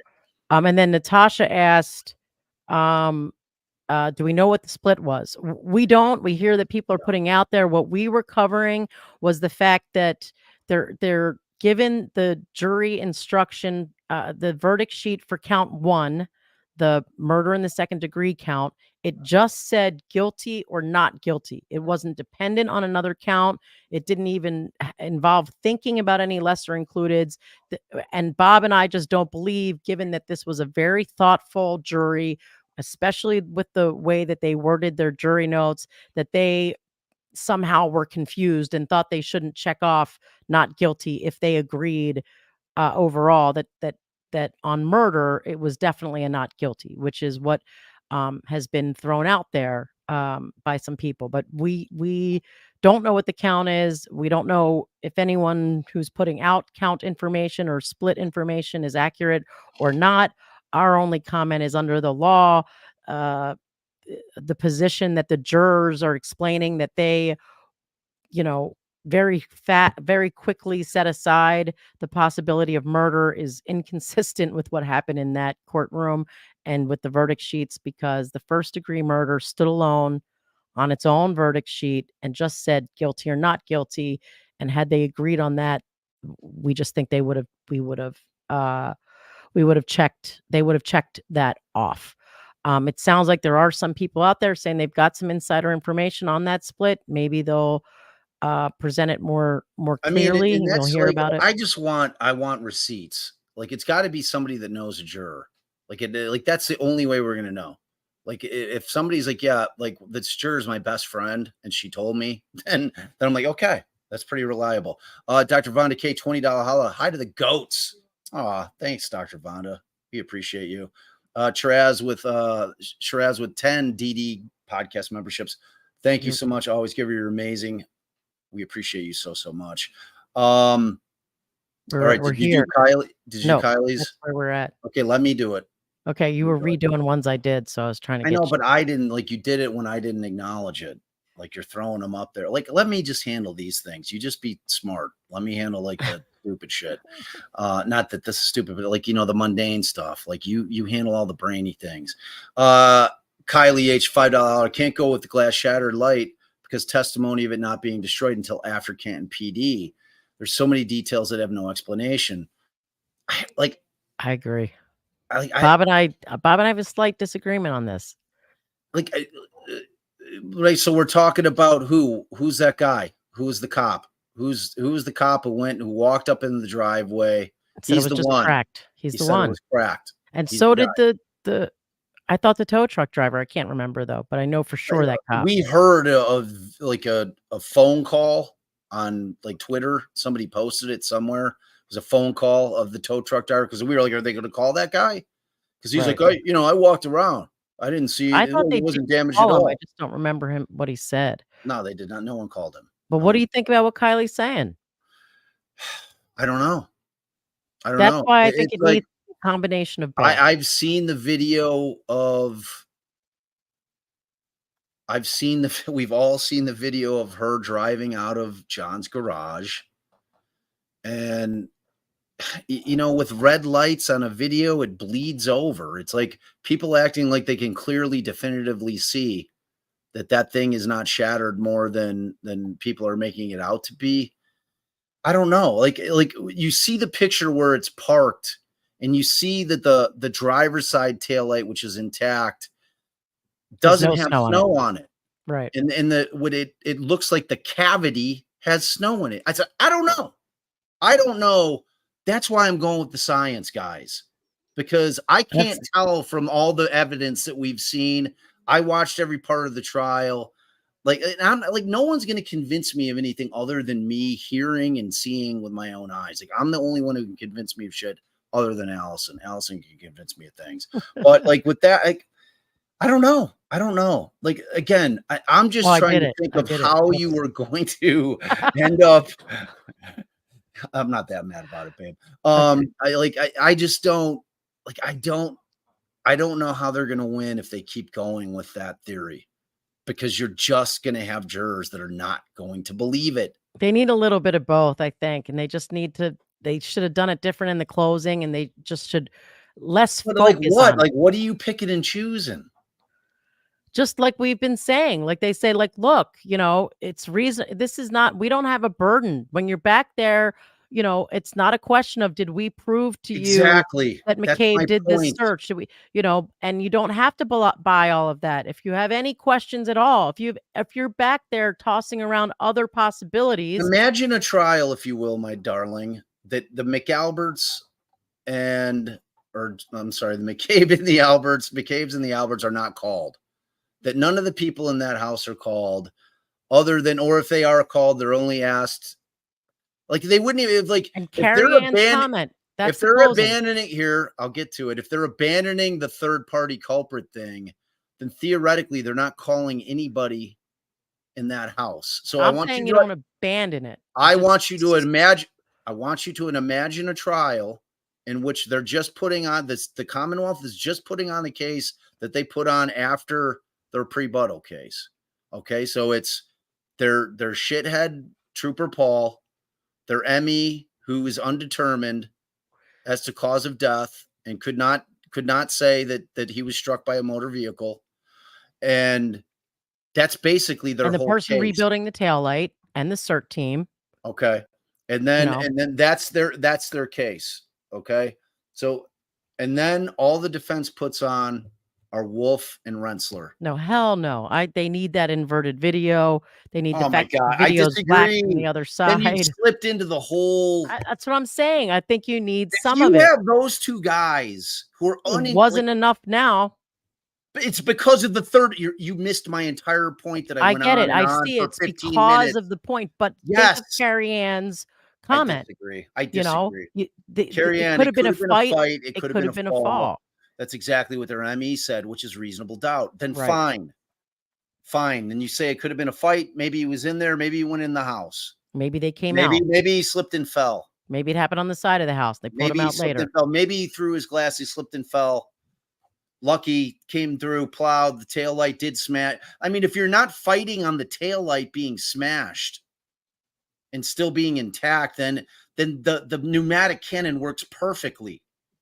I don't know what you're talking about. Then I understand that, but like so at that point, then you're going to have Lally having to come on, and he's going to be the one, if he knows they're going to lean into the pneumatic cannon theory, and that it was John throwing his glass at the taillight, and that's what it caused it to shatter, and then Lucky plowed it up onto the yard, right? That you're going to have a position where whatever ADA is handling it is going to have to rely on that cop now saying that the thing was intact at the time that he saw the vehicle in John's driveway. Do you see how bizarre that is? No, but it's never intact. It's either broken from her backing into not his the car. Point. That's not what that shattered. cop's testimony was. Like who would be drawing that out is my point. Like if you know, if you're Yannetti and Jackson and you know you're going to lean into Wolf and Rensselaer, I'm talking about winning this case. Like you and I would be like going to the mat on this one if we were handling this case in terms of how we handle this defense going in. It would be pay TV shit because like I disagree with you. Like the proof is on my side right now. Right. Not knowing what the split is, right, and not knowing what the reasons are. If it comes back the split is 6-6, I'm hands down. Like, dude, we got to abandon third party shit. Well, no, 6-6 is pretty good. If they get hung again. Okay, everyone out here in this world is like, oh, it's 10-2, 11-1. Well, but if it's 10-2 the other way, then they're definitely staying like that. Wait, what? If it's 10-2 the other way, 10 what, not guilty, 2 not guilty, 2 guilty. Right. Then the defense. Maybe. Well, then maybe I'll take your approach. We'll put sprinkles of it in. Right. But we can't lean into it. You have to figure out a way to get your two most powerful witnesses. Your two most powerful witnesses. They're independent. Yep.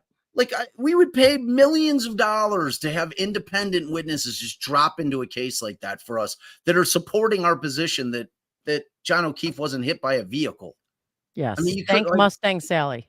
Thank you, Mustang Sally. Mustang driver. Jesus. Oh, Mustang driver. That's where my mind's at. Yeah, I see. Rock and roll. Thank you, driver, for that $20 hollow. Appreciate you. Okay. And yeah, Carrie Ann, I agree. Like I just agree. I agree with that. We read that one, and it's like it is reasonable doubt. It's like, so I just don't think that you have to completely sell that theory, like put all those people like as the bad guys in order to get to what you're talking about, Carrie Ann. I think that you can trim a lot of that fat and just really rely on these two gifts. Trim the fat. Huh? I agree with the trim the fat. I just think. Well, we have a disagreement on what the fat is. That's and how much the sprinkle is. Well, yeah, and like I'm talking about a real lean cut of meat here. I'm not talking about a ribeye. I'm talking about like a fillet type shit with no fat on it. But the fat's where all the flavor is. Dr. Von Decay, $5 holla. I re-listened to the snowplow worker's testimony last night. He won me over again. I mean, Lucky. Right. How can you like Lucky? Lucky was the guy. Lucky was very believable. He was super credible, man. Really was. I mean, do I see a world in which Lucky maybe could have missed him? Yeah. I mean, he was adamant. He was adamant. He was adamant. I know. If Lucky could have missed him, that's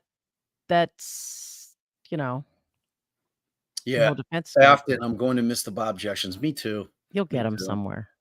I mean, somewhere. I mean, like, but it was like it was just spot on for Lally. Yeah. It was kind of like I was reading an old comment, like somebody sent an email about our Valo coverage where I kept doing he's searching. And this one person was like, it was the only person I ever heard was like, I don't like when you keep like doing the he's searching in Chad Daybell's voice. I'm like, wow. I'm like 99. I love it. Like people love that. There's always one in every crowd. There's always one. So Angela. thank you so much, Afton, for that. Angela D. Jay made me cry. Poor Miss O'Keefe. No doubt. No doubt. Yeah. I mean, Jay didn't make you cry. I mean, Jay just helped you Miss realize how OK. sad it was. Yeah. I mean, Right. seeing Miss Miss O'Keefe made you cry because it's sad. It's like she's gone through a huge amount of loss, and it like more than just John. Like she's lost a And huge clearly, amount of her they family. don't think that they don't know. They think they know. And there's a lot to be said to a family being told by the police they're supposed to trust, by the prosecution they're supposed to trust, by the people that they're supposed to trust, by people who love to hit their family member, that this is what makes sense and this is what happened. It's what they think. But at the end of the day, it doesn't even matter if it is true when we're just speaking of it from the legal perspective and the ability of the state to prove a case. And that's different than what really happened and what didn't happen. 5-pound holla from Sky is a neighborhood. But you also need to explain Lucky not seeing John O'Keefe. It's a true story. Commonwealth and could use that then to support their case. No question about it. Sprinkles. It's like, but they like Commonwealth didn't call Lucky. Like I said, that's what I'm saying. If like that is the problem with giving the Commonwealth or the state the heads up of what your theory of the case is. Allison says it all the time. There's only 2 cases that I know of that have done it. And it was this one, and it's the Delphi, the Richard Allen case. Both of those defense teams decided, you know what? We're going to put the whole goddamn thing out there for the world to see. But what that does is it takes away the one advantage that we have as the defense, which is we don't have to tell him our theory of the case. He's got to try to guess based on our experts and what their opinions are going to be when we have to tender reports and our witness list. We don't have to tell them what the theory is. So going into this second one, if I'm those guys, I'm going to rethink it. Because if Lally doesn't call him, because then I guess Lally would have to call Lucky on the rebuttal case. If they abandon the it third never party. helps him though. It never helps Lally. Well, if they're going with my theory, then it does help. It does help that she. How to get? I guess it still doesn't help, right? Because he's not there. Right, he's not there. He's never there. And then I think that Dizzy must have loved Nancy Joe's comment, because I'm thinking maybe unless you did that inadvertently, put that back up again. No, but I mean it was heavy. It was work. great, and thank you. Yeah, it was a great question, and a great and a great donation. It was both. It's great all around. It was really great. All right, so let me see. Yeah, like Samantha. And like Samantha, I don't know if you're a Patreon, but or like if you're on our Patreon, like a Garcia dropped Sunday night, I think, but it'll be on the regular feed either today or tomorrow if you're not. And yeah, like I'm trying to get that season done. The thing is crazy long. I'm getting close to the trial. Like Garcia is going to be finished sooner rather than later. So hopefully. I just wanted to be done. All right. Crash Daddy. Milo's mom, $5 holla. Crash Daddy bringing up throwing the grass at TL. Could have made some think that she got pissed and backed up into him. They didn't listen to the science. I agree. They didn't listen to the science. But they could have used that they could have said, well, even based on their expert, she threw the glass at his taillight. He threw the glass at her taillight, and she got so mad. Yeah. She went in reverse and hit him. Right. Well, that's ridiculous. But so like in the case where I'm abandoning the third party culprit, I'm not calling Lucky. You know what I'm saying? It's like I'm calling Lucky. I'm not calling Lucky because I need John to have slipped and fallen. No, but he could have went for a walk. He could have decided to walk somewhere, was making his way back to that house and slipped and fell. He could have been on the side of the house. He could have never went inside, but he did go over to Bella's mom's crib. Somebody called him somebody came out the side door and said, "Hey, come this way," with their Except voice the problem in their hand. is none of his Apple data supports that. That Apple data gives a range, and for them to say it didn't move within that range. It No, doesn't I'm mean it talking didn't about move like within that that destroys the spot. theory that he walked somewhere. Oh, yeah. That he went somewhere. Yeah, you're right. You're Yeah, right. that's not. So I Dude, could have gotten waved over to come around to the side, the back.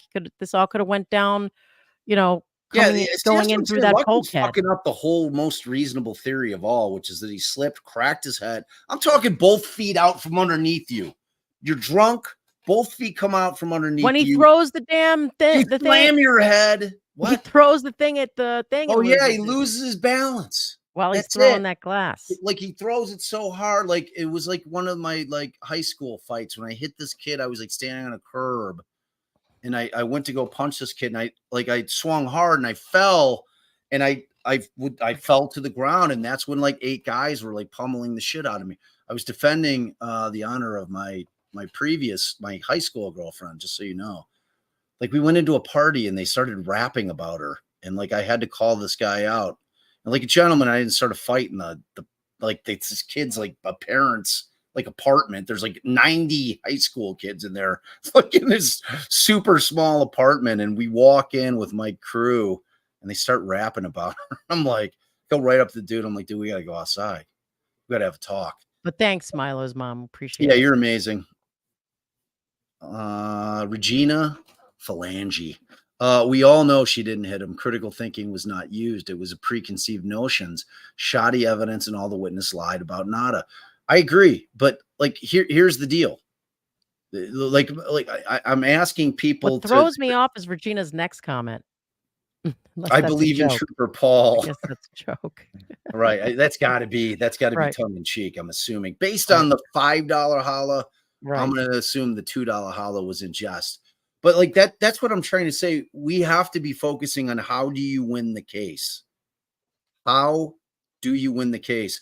I just think it is a very, very hard sell that you're ever going to be able to convince 12 jurors on this third party culprit thing if they go in that deep in on it again. Like I don't see it as a winning proposition. I think that there's always going to be 1 or 2, maybe more people that just are not willing to go there.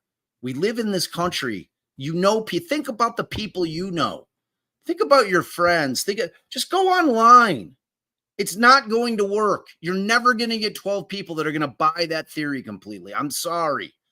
And I hope that Yannetti watches this because I keep messaging him like, get rid of that third party culprit shit, man. I'm like, it might have happened, but you can't prove it. And it's just fucking like pissing. Hey, you got a Venmo. I did? Uh-huh. What? Venmos? I was trying to pull it up and then it disappeared. Ooh. Okay, Natasha M paid you $5. Thanks for answering my question, Allie. The fangirl in me lost it. Aw. Oh, you got fangirls, man. That's all I could tell you. I love that. Okay. Milo's mom came back with another $5. $5 holla. He could have stopped to pee in a bush, slipped and cut up in his arm in the bush. Or listen, okay, everybody that keeps laughing about my coyote shit, get on your phone right. Get on your phone right now. I don't just put shit out there without researching it a little. I first research, okay, what wild animals are common in like Northeast Massachusetts? Okay, like what animals are indigenous to that area? Well, why isn't he eating him though? And I'm saying because coyotes are incredible. But first of all, go to 2022 and you were going to see factually the coyotes were an issue, that they were bringing in like the feds were bringing in like sharpshooters to take care of coyotes because they were creeping. Like it was an issue. There's this huge wooded area right past the train tracks, which are just train tracks. Like people are like, there's train tracks behind there. I'm like, oh, okay. So you don't think an animal can just cross the tracks and like walk through the yard? I mean, it's a huge wooded area. So if you do a little research into coyotes, number one, they're very skittish around humans. Okay, so if a car if this thing would have been trying to just like because what they typically do is they drag their prey to a more secure area before they start eating it. Okay, so I'm just giving you a possibility of a creature that would have claws that could leave the same type of marks that might be another explanation, another possibility other than dear Chloe. Do you understand? And that can fall into, he slipped, he fell, he was getting up on all fours, woozy as shit, goes down again, he gets the egg. He's finally able to fight up, get himself up, and then he falls in the yard and just passes out. He's out, just completely unconscious. A coyote comes up on. I'm just saying, I don't know shit. It's a theory. It's as good as it's. I think it's an easier sell that he went into that house. He took a beating, and a bunch of cops dragged him out there and left him to die. You're just gonna have a really, really hard time selling that to 12 people. I'm sorry. Like, that's my opinion on it. And like, the proof's in the pudding on the first mistrial. I mean, if we get another, if they lean into it again and it comes back the same way. They've tried to grab some questions in the regular chat. 227 search will be proven. Whiffen and the cat lady focused on tabs, but the search will be proven. How? I mean, it's not going to be by Richard Green. I did not find him very compelling. Right, I mean, but he did look, use sweat and bullets. I feel you, man, or gal, whatever you may be. But I mean, Ian Whiffen, I mean, the dude like writes the software for Sally Bright. It's gonna be tough to get anybody to beat him as far as a witness goes. I'm just telling you, as far as tit for tat, witness for witness, like they're gonna put that Ian Whiffen guy on again. He's, to me, more credible. Like, just, the guy works for the company. Guy writes software. He understands it completely. Like, I mean, maybe you're right. Maybe they'll find somebody who. If anyone flips to anyone, or they can get new information from anywhere to be used at retrial. Yeah, well, that's what I'm saying, Dr. Vonda. She's agreeing with you. Thank you, Dr. Vonda. See, Dr. Vonda always has my back. She's wonderful. Member for 4 months. She's an OG. And there's the thing about those scratches that no one has explained that makes it seem like it's something other than an animal is like the whatever it's called, like that they were uniform in certain parts. It's like you've got those markings that look uniform. Can somebody find, like, Diz, if you're there, can you find dang it, where was it? Like City, like I think so City C313 paid $5 for us to find her last comment. Can we find it? I did. I did. I put it up there. Oh, you did? Okay. Well, she was saying that she was going consistent with your now I got to try to find it again. Well, that was right. She said, well, that was the one that she paid for, but she wanted us to find just her regular comment. Right. There was that one. Fell after dog attack and was then punched. I mean, maybe. I mean, anything could have happened, right? She had more too. I thought I put. Yeah, it wasn't one that she paid for. It was just a regular. I know. I had put it up like right when I put up her. I gotta find it. Okay. Let's see. Oh my God, Justice for All coming through in the clutch. Can't wait to get to that one. Desiree D, $10. I love you guys. Is Chloe a third-party culprit? I mean, dogs are wonderful. I love them so much. Chloe's just a hero in my world always. So, I mean, but like, you have to, who knows what could have happened? Could Chloe have been in the backyard? One thing is, maybe they said come in through the back, and John goes in the back, and Chloe attacks. I mean, who knows? I don't know. But I've seen people asking in the retrial, can they compare, Chloe's actual bite marks, blah, blah, blah. That is not a thing. No. Chloe's bite marks are junk science and can never be used in any court of law to say they are similar or dissimilar to the marks on John. Right. Just like the same with humans, like bite mark comparison is junk science. Like the famous case is the Ted Bundy case where, they used bite mark analysis to show that it was, Ted Bundy's teeth marks in one of the victims. That has since been trashed. It's not reliable. You cannot convict people on that kind of science. And that was the cross-examination. It's the same thing. Like that's why she could never say, I'm saying that it was Chloe, because she could never do that. She could say that I am saying that it looks like it's consistent with a large dog. Right, that's is what about she as said. much as they let you get to the size of the dog. Right. And then Justice for All, I absolutely thought about coyotes. God bless you, Justice for All. God bless you. Like in the prosecutors like chat, they're like, "Oh, Mata's talking about like it was a bear." I'm like, my God, these people never an listen. owl pig, people, an owl pig. Pig. I mean, owl without the pig thing. Without the pig thing is definitely a possibility. Those owls, man. I can't find the other one. Forgot. I put it up there at some point. She was City. Did we get it? Because I don't want to. I don't want to. Kitty, wasn't it? Is it Kitty or City? Was it Kitty C? Kitty C 313 or yeah, I think so. So Samantha saying Bob Lally still has to call McAlberts to place Karen outside in the car. Right, so they're still getting cross-examined. Same. Bob never wins an argument. You full of shit, Brev. Jeff Bradley, you're wrong. I just won that argument right there. Are you talking about against Allie? You'd be surprised. You'd be surprised. I'd say it's. I mean, I'm smart enough to know many times that she's right and just to shut up. But when it comes to like legal stuff, we'll go at it pretty good. Always fun though. I always find it fun. Yeah, well, I mean, it's what we do. Yeah. It's like it's literally it's like what we live for. I love having like intellectual debates with anyone about everything. Totally. It's amazing. Right. Jesus. Yeah, I don't know. Yeah, we got a lot. There's a ton of comments in here. I should have put a brick on it. We got too many comments. Yeah, I can't find it. All right. Oh wait. What? Lally should never have ignored the FBI experts proving no car hit O'Keefe. Very important to this case. I don't think that was the one though, but that was one of them. Okay.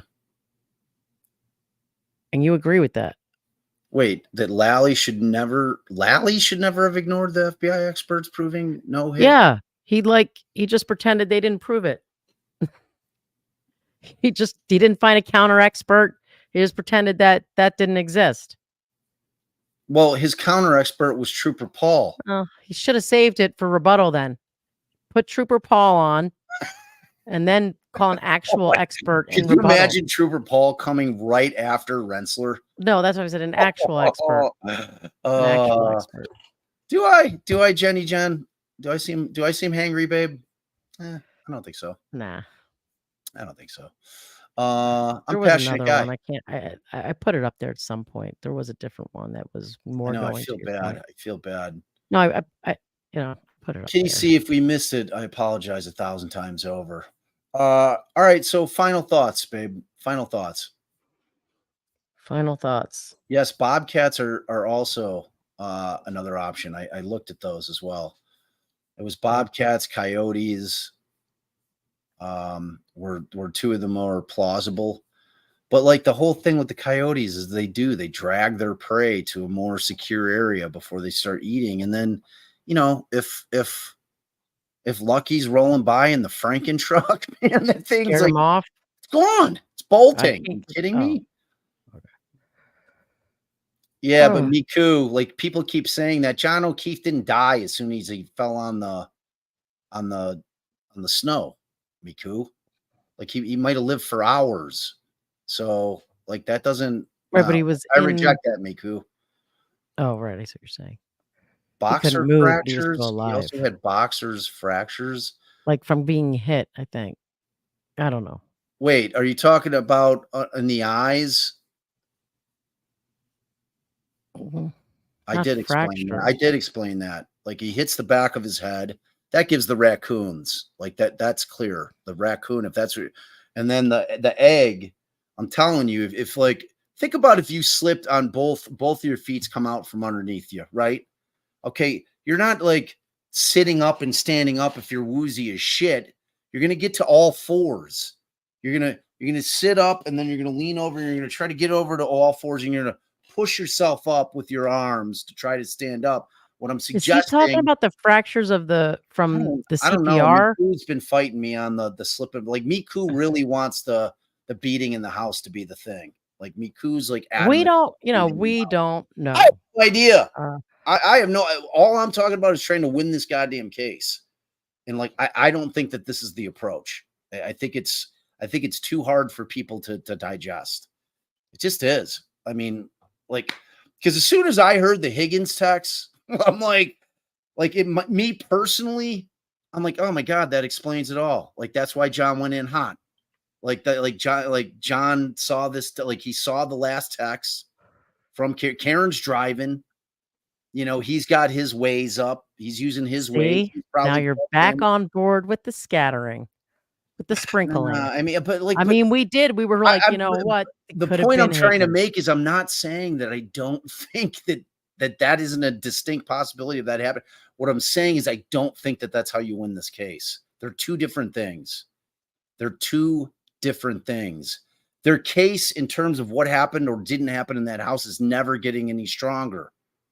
Right. It's never it is what it is at this point.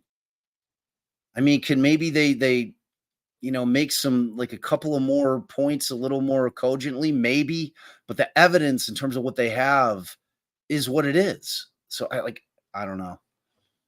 Look, I've been doing it a long time. I got a voice in it. I mean, if it was my client, I'd be thinking, what I'm telling you is I'd be thinking long and hard. Allie and I'd be having long, long debates deep into the night about how we were going to approach this defense. But she's right. The other experts didn't use the right is that system. Like Whiffen talked about that, though. I found Whiffen to be highly credible. I don't need to pretend like I thought that every Commonwealth witness was a piece of shit, because Whiffen was a credible witness. Trooper Paul was a goddamn joke. They should never have had that guy on the stand. It was ridiculous. The ME, I thought, was absolutely in favor of the defense. It's like, I just call it like I see it.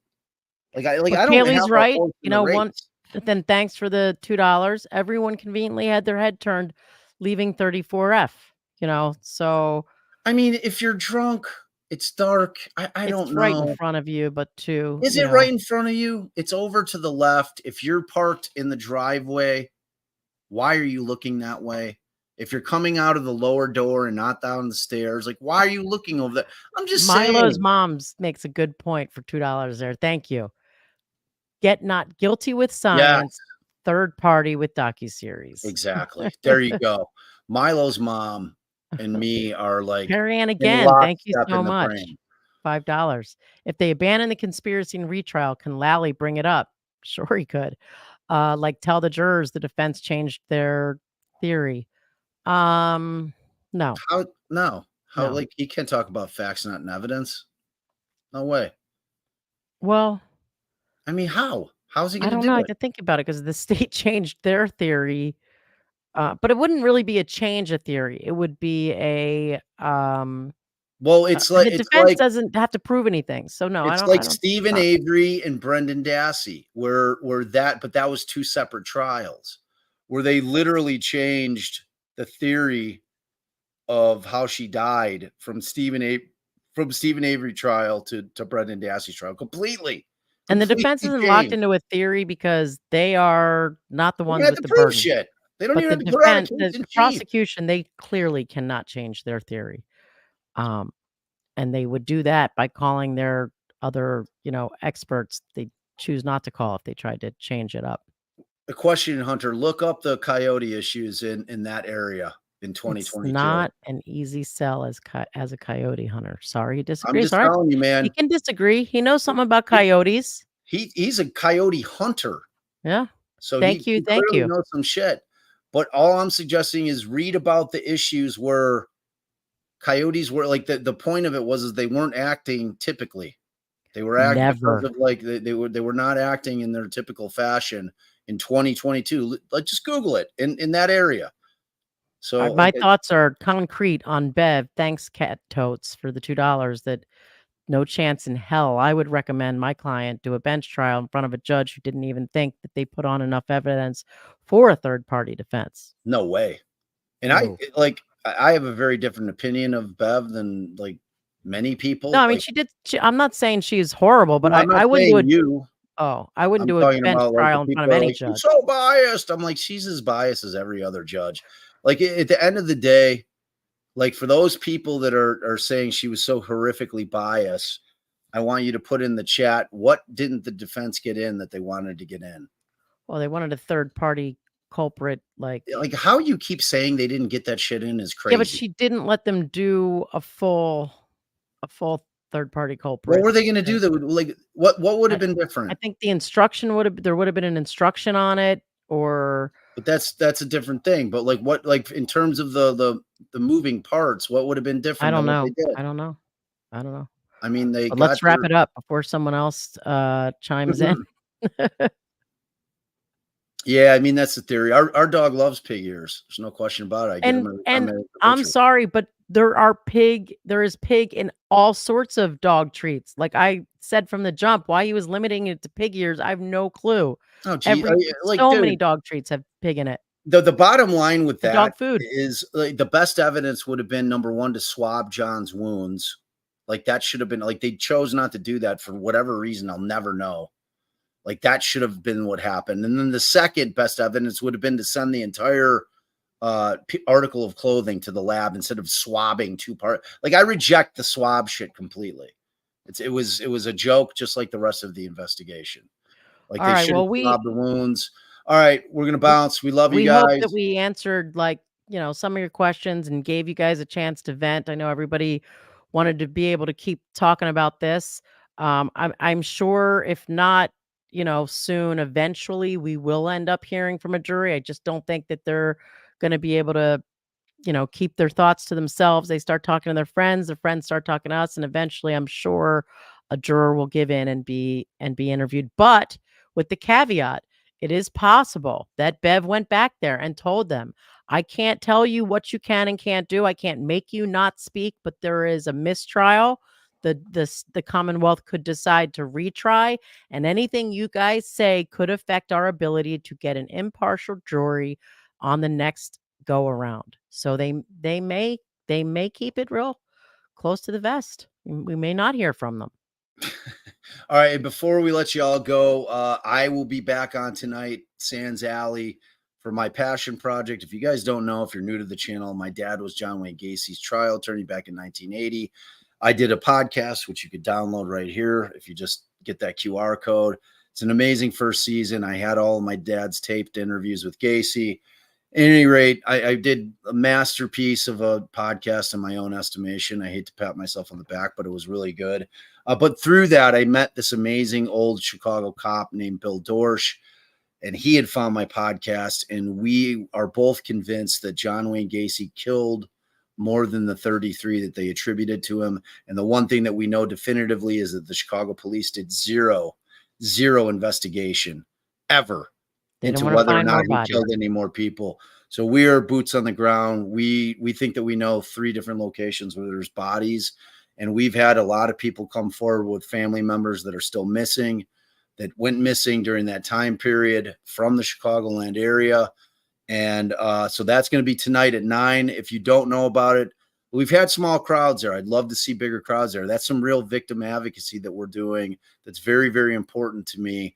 And Bill Dorsch, if you love old cops, he's one of the best. Like this guy, like you listen to this cop, you're going to want every cop to have been Bill Dorsch. He's like Joe Giacalone and Mike Alcazar. It's like, those are the guys you want as cops because they're good human beings. They have integrity. And that's There's a 9. link to the pod right here at the bottom next to. Well, I portaled everybody, so you're automatically going to be sent to redirected over there. Tonight. I was still thinking about the pod. Sorry. So, but if you're watching this on replay, crew, come back, join us at 9 tonight, Central Time, 10 o'clock Eastern. Sorry, it's late. I got to push it because Bill is over in Europe, so to be considerate to his time, and I don't want him up at 3 in the morning because he's an old man. He makes me look young. Bill's really old. So we love you guys. Thank you so much. Thank you for the generosity. Thank you for, I think we were 800, 900 strong tonight, which is pretty good for no notice. So we love you guys. You guys are the best. And we will see you later. Outside.